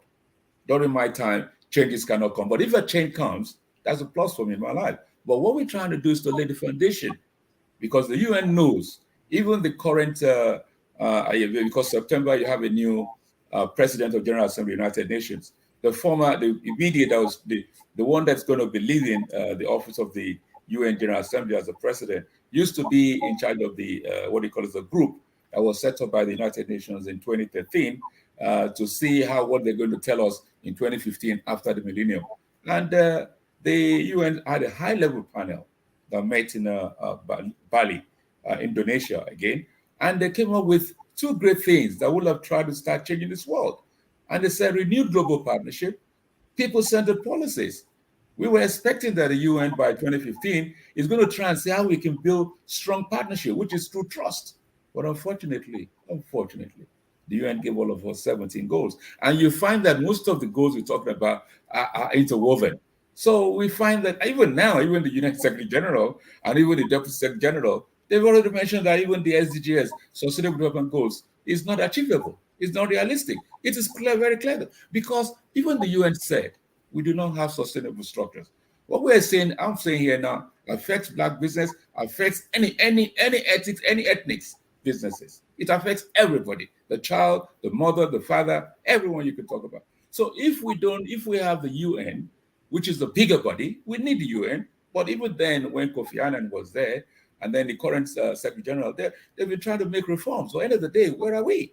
So basically, we cannot close shop, because we actually run the UN, because it's the tax that we pay that runs the United Nations. It's the tax that we pay that run our governance. But unfortunately, most of what we say, what's my business is government. So it's like we're living in 2 worlds: the government on one side and the people on the other side. We need to really we need to take control back as a people, as a civil society, because we create the government. But if we go the way we go, and I think it's back to 1945 when United Nations was established, and that is 1945. We were so lucky at the same time. George Orwell had this book called The Animal Farm, and until we change the narratives of that, of that particular publication, which is Animal Farm, the world would never change. We're going to get worse and worse. But however, some of us have to do something, and that's what we're doing as an organization.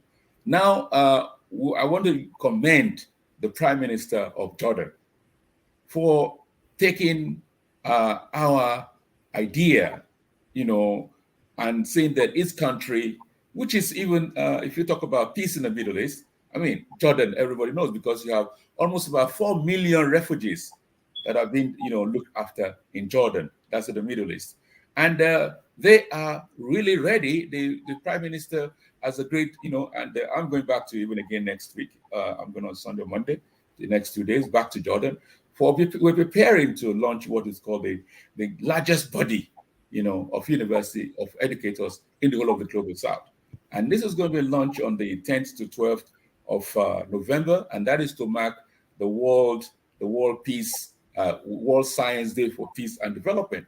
And not only that, because there comes to what we thought about. Because for 8 years, when we were given the mandate to try and reform universities, we felt it's not just straight away going to the market and start. No, we have to do a lot of research. Because I remember in Siena, in Italy, we have what is called International University, the largest body of universities in the world. And the conference they had in Italy in 2016, I can remember in October, I guess, I left all the educators, all the vice chancellor, or whatever. I told them, you're all academic tourists. You see, our universities, because when they talk about sustainable development goals, because we probably, there's funds here, we are not being realistic with ourselves. And it's quite unfortunate. And I just felt that, are we really educated as people? Let me give you an example. Years back, if you were going to university and somebody else cannot make it up and then he has to go to a technical college, it looks as if he's not as enlightened as the one that's been put in university. So we all felt that if you go to university, oh yes. But now today, technical is far more than even going to university, or you call it academic. Because now it's not what degree you got. It's what can you do? What physically have you done? Your experiences. That's what matters now. So we've been taking, I don't know, whether blindfolded, but the issue is, I always say one thing: don't criticize if you don't have a solution. So when we talk as an organization, we know that we have the answers. And with these answers have been tested for years, and fortunately for us, we have the trust of government, we have the trust of civil society organizations, we have the trust of people, educators and investors, and we're now working towards ensuring that we strongly put this body together called the Global South Universities Association. Now, it's not just doing that, because when I say universities have failed, it's the fact that every university every year will do international conference. You have the greatest experts, they all come and talk and talk. We talk a lot at conference so much, but at the end of the day, what have we done? Because the universities, they don't have the resources, to process the enormous creative ideas that come up each conference. What they think about is, after this conference, as soon as all papers are brought in, they put it aside, they look for another conference the following year. And guess what? They are looking at where do we think some funders are looking at they can get some money. So they never think the fact that all the ideas that were brought at that conference, can we process and see those who have good experience from it, those who have difficulties of processing some of the ideas, and then discuss it until they can get this right. But no, we go to another topic entirely from what we had as a team last year. So it's a failure of all our universities all over the world, not just Africa or Arab or Asia. So we are trying to change this. So what we then say is that if that's the case, if we have the Global South University Association, definitely we need to talk, because you need to engage. So you can't say you will talk.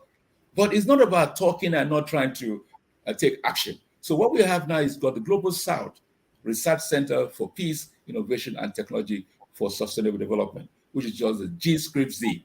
Now, this will be put in place. It will be built in Jordan. The headquarters will be built in Jordan. And we're looking forward to the president of the United Nations General Assembly, as well as the Secretary of the United Nations, to come and lay the foundation along with other world leaders to come and lay the foundation. But while we're building that center, I also want to commend the University of Jordan, which is about 61 years old, the largest and the public university in Jordan. And that will be the base of this conference, this summit. It's not just a summit. It's a sort of reformation we're trying to do, whatever. And with that, we bring all experts together, right from next year, because we're going to lay the foundation in November. And by next year, we'll be calling that Rockefeller Foundation, call Carnegie Foundation, call any major, even research center anywhere in the world. And it's so simple. We are not the one that said the world is fractured. It's the World Economic Forum, because that's where the policies of this world is being driven from. So we're going to then say, where did we get wrong? And I think by the time we do that, we will start setting things right. And also, I like to just use the opportunity on Business Network to say, what is this 3-point solution? Because if we don't deal with those 3-point solutions, I can tell you, we're going to be in much more, what will I call it? I can't even describe it. But the 3-point solution, how do we ensure that it's carried out? I've sent a copy of it to the Secretary of the United Nations. Well, I know how busy, or how, whatever, we're getting somewhere because we hope to have him in Jordan in November. And then we intend to present even the government of Jordan. They have their, 78th independence next year in May. So then we have all leaders all over the world to come together, and then to look at this 3-point solution. And the first of this point solution is this. Because when we talk about human rights, I laugh and say, do we really have human rights? We're just all jokers. Because if you take just the labor law alone, imagine how many young people are in debt just to be able to be graduates. And by the time they're able to finish the courses, they now have to go maybe 30 times looking for a job. And every time they're looking for a job, they have to look smart, they have to take transport. So their debt is mounting. And then you realize that by the time they eventually get this job, they have to work for 30 days before they get paid. Mind you, every day they still go there, they have to still borrow money to be able to make sure they get to that work. So by the time you finish and then 30 days to pay you, how much is left for you? So most of young people are perpetually in debt. And even the worst of it, all over the world it happens. 6 months down the line, you can be fired with no excuse. And that's the world we are. That's the world we are. So we're going to look at each law that we feel marginalizes people in our communities. And we start to gradually get them right. It could take 30, 40 years to get everything in place, but let's start to pinpoint those laws that actually marginalize people, so that's why I said there's no human rights. And so if we have that, so that would be in place. And then the second one, that is, we talk about review the international rule of law, which is the first one, which is very important, about equity, about fairness, about justice. And then if you look at that, then the second one, we have to restore the value of parenting and teaching. I mean, it hurts me, I will say. I felt like crying when recently the teachers went out and asking the Prime Minister Sunak, the government of my country here in the UK, teachers were asking for better pay. And guess what? The government says there's no money. And I asked myself, I am a citizen in a civilized society. And I could be hearing that there's no money to pay teachers because end of the day, is the child, which is the future of the state, the future of the states. That's the child. And you're telling somebody who will make sure that child can turn the society into a better place, you say there's no money for them. But when we had COVID, when COVID came, we got billions out. Billions. Why? And I ask a question. Why do we get billions out?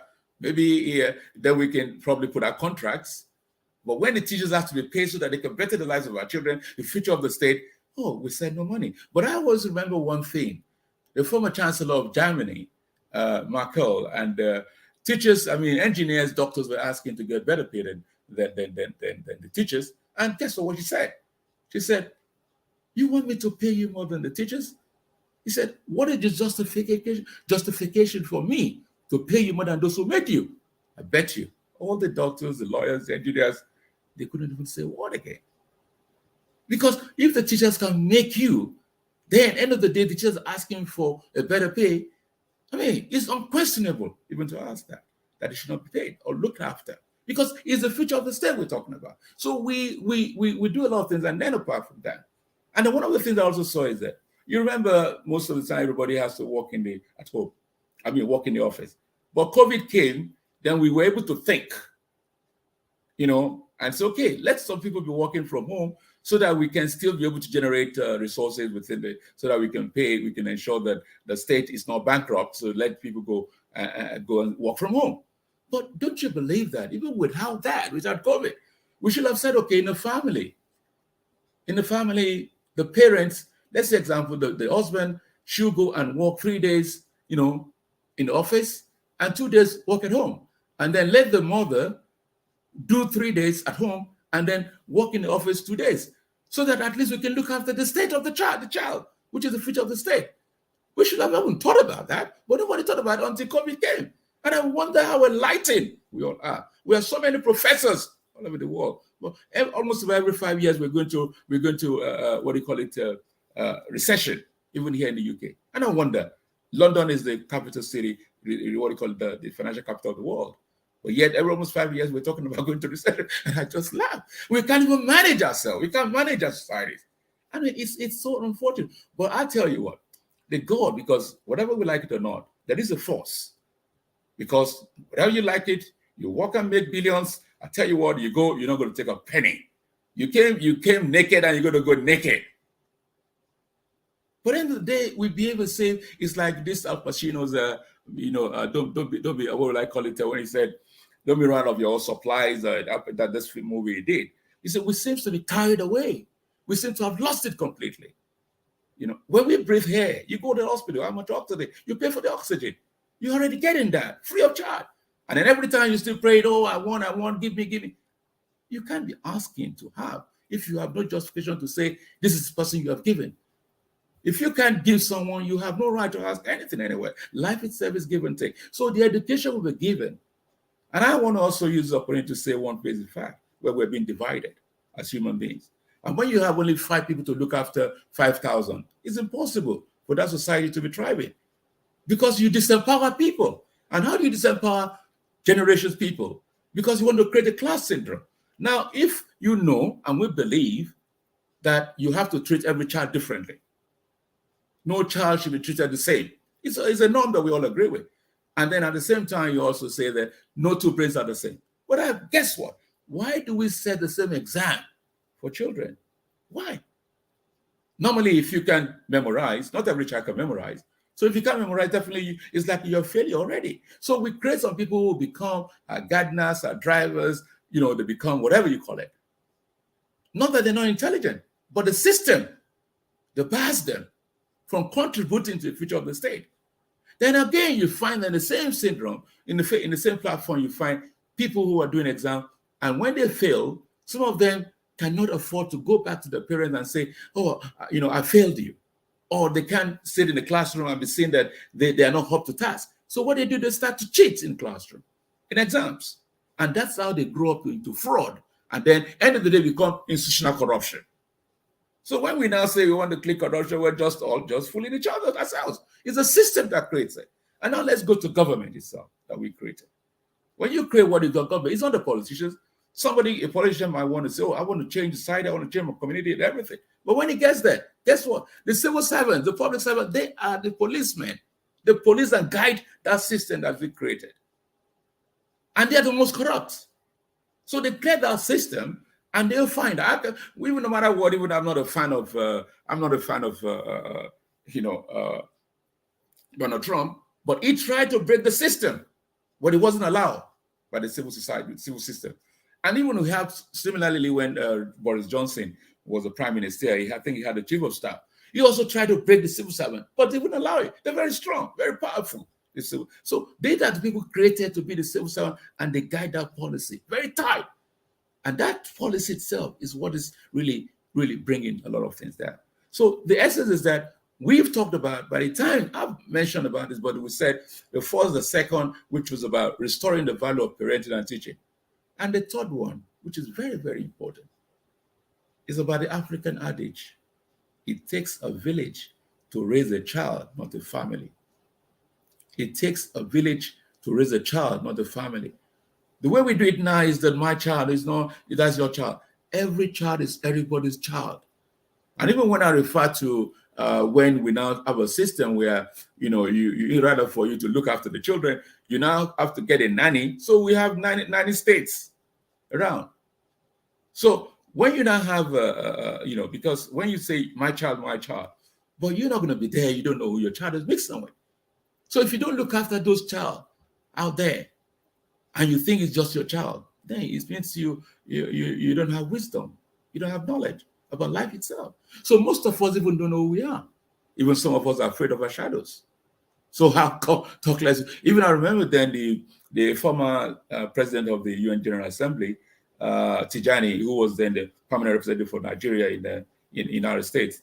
And when he was president of General Assembly, I think when UN was then 71 years old or whatever, he says his time is going to devote it to building trust. So 70 years of United Nations, we're just talking about trust.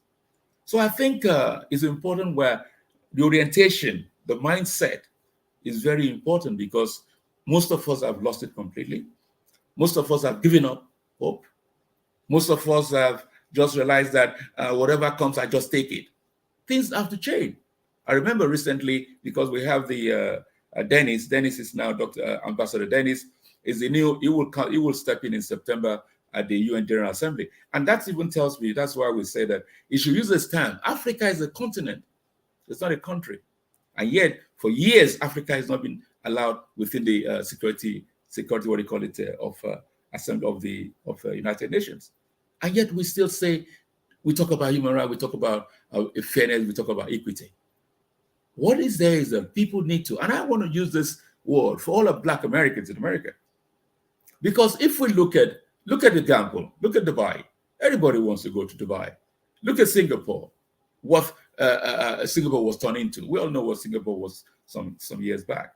Well, I'm appealing to Black Americans, and I know that all you need to do, because it's not that I remember one of these leaders in America came to Africa, and he was so worried because it's not that you expect Africa is expecting Black Americans to bring money to Africa. No, Africa has got all it takes. And all we need to do is to look for one or two countries, turn it to the magic that even becomes like everybody wants to go to Saudi Arabia for Hajj, for religious, So let them come, because this is how we can start to reflect and to change things. It can't change overnight. But these are the models we should look at, because Africa has got everything you can talk about. Why is there war in Niger? Why is there war in some few countries? Because of the natural resources the continent has. And there's so much out there. So African leaders do need to open up also for genuine Black Americans that want to come in and support. It's not about bringing money, it's about bringing ideas together, and then see how best we can be able to turn this around. I wonder so much badly that we have not even finished COVID. Okay, that's why I laugh sometimes. We have not finished COVID. We're fighting a war in Ukraine. Ukraine and Russia, then we're talking about already food insecurity. And yet, you can see the large number of arable lands everywhere. Everybody wants to go to the classroom. Like someone said, you go to the classroom, you don't want to go to the farm. What are you going to do? You're going to read the book? You're going to eat the book? Or you're going to eat the farm? So we're getting a lot of things, wrong. And what are we passing over to our children? But I always say one thing years back when I was running my orphanage in Nigeria, in Africa. I used to say one thing. No child was born to be a vagabond. No child was born to be a prostitute. Neither was any child born to be a miscreant. Society that turned them what they are. And society will suffer for what it creates. But I just pray that we also think. I know that all of us, we're born to be selfish, whether we like it or not. We're born to be selfish, to look after yourself first. They say even if you're in the aircraft and there's any problem, even with your child, first of all, take care of yourself so that you can then take care of others. So we find that we do not really care about our society, but the point is that we are too selfish. And when you're too selfish, it's because you've lost faith in yourself. What you think you have faith, you don't have faith. Because if you have faith in yourself, something brought you on this earth. And something is a force that put you wherever you are. Wherever you go is a force that is guiding you wherever you are. But then we've lost it. We talk about religion. And I try not to delve into much of that, because we realize that we have so many religious people in the world, just like we have so many educators, but yet we can't manage ourselves, yet we don't even trust each other, yet we can't even share with each other, and so much, a lot of problems. So I'm using this avenue, this opportunity to call on people, because I used to say one thing, there are a lot of good people out there, lots of good people, but they've been frustrated at the system. And our organization is looking for you. If you know you really care about society, don't get turned down because of some people either let you down or whatever. Because sometimes when somebody hurts you, because you're human, you get mad, you get, he did this. You might come back to come and thank that person for at least for what he did, because he helped you to be a much stronger person. Because you're human. So there are a lot of things we don't know about. So, but then the point is just being honest, being good, being kind. It takes you places in life. But we've lost completely thinking that somebody can make you. Nobody can make you. The person comes because it has to pass through your life, just as somebody has to pass through his life. It's all being just open and honest and sincere with ourselves. Because at the end of the day, we all come here, we are all strangers. We all walking corpses. And these are things we get not to be told when we were in school, or we don't even think ourselves to know why we exist. So it is important that society, and we are looking for people that we can work together to make the world a better place. Thank you so much, Mr. Muhammad. This has been indeed a wealth of information, and it's indeed an honor just to have you here on our Black Business Network. Same here. Ladies and you're quite welcome. Thank you so much. Ladies and gentlemen, we are so grateful to have Mr. Muhammad here with us. And genius is common, and I'll see you on the other side.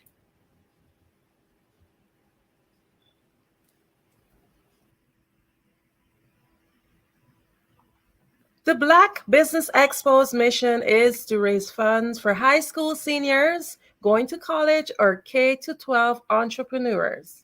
This expo is a fundraiser for students. You may go to www.blackbusinessexpousa.com to donate to the scholarship fund, or use the Cash App that's below on the screen, BBXUSA. Our goal is to give laptops and up to $5,000 to 10 students. Students can register online at www.blackbusinessexpousa.com. Remember, every dollar counts, so we want to remind you to donate to the scholarship fund. We want to thank our sponsors for the Black Business Expo USA August 2023, NC 100, Moody Capital Partners, Suede Soul, Lotus Rich Coaching and Training, Carolina, Virginia Minority Supplier Development Council, Step Management, BHS and Associates, Margie McLean Foundation, Inc., Genius is Common, Earth Essentials, Milan Shania Global, Executive Women Success Institute, The Quality Coaching Company, Superwoman Business Services, Creative Force Studio, Lee Entertainment, Artistic App Design, Black Business Expo USA. Genius is common, and I'll see you on the other side.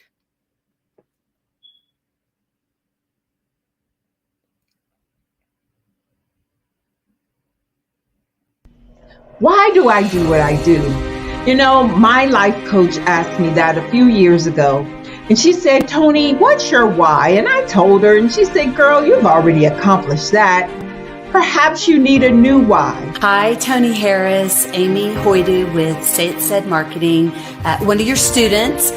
And just wanted to say thank you, Tony Harris, for spending so much time with me and giving me that boost in my business that I so drastically needed.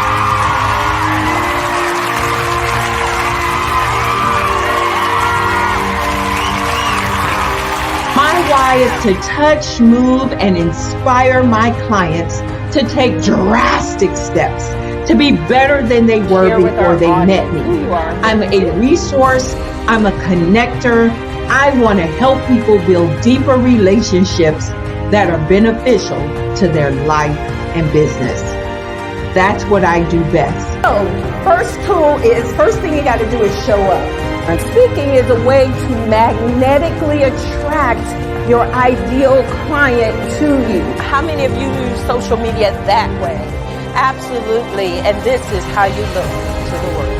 Drastic steps are the steps that are needed to be successful. And my business is drastic denotes a mindset. Getting out of your comfort zone. Doing something that you don't necessarily feel comfortable doing, want to do, but you know it's a necessary step to be successful in your business. I get the most satisfaction when I see my connections flourishing into relationships long after I am gone. Hi, my name is Jasmine Augustine with Media Jasmine, and I've joined several networking and referral groups in the area. And Network in Action Northeast Houston with Tony Harris Taylor is one of the best organizations that I've joined. I love that piece of what I do. and it is what fuels my fire.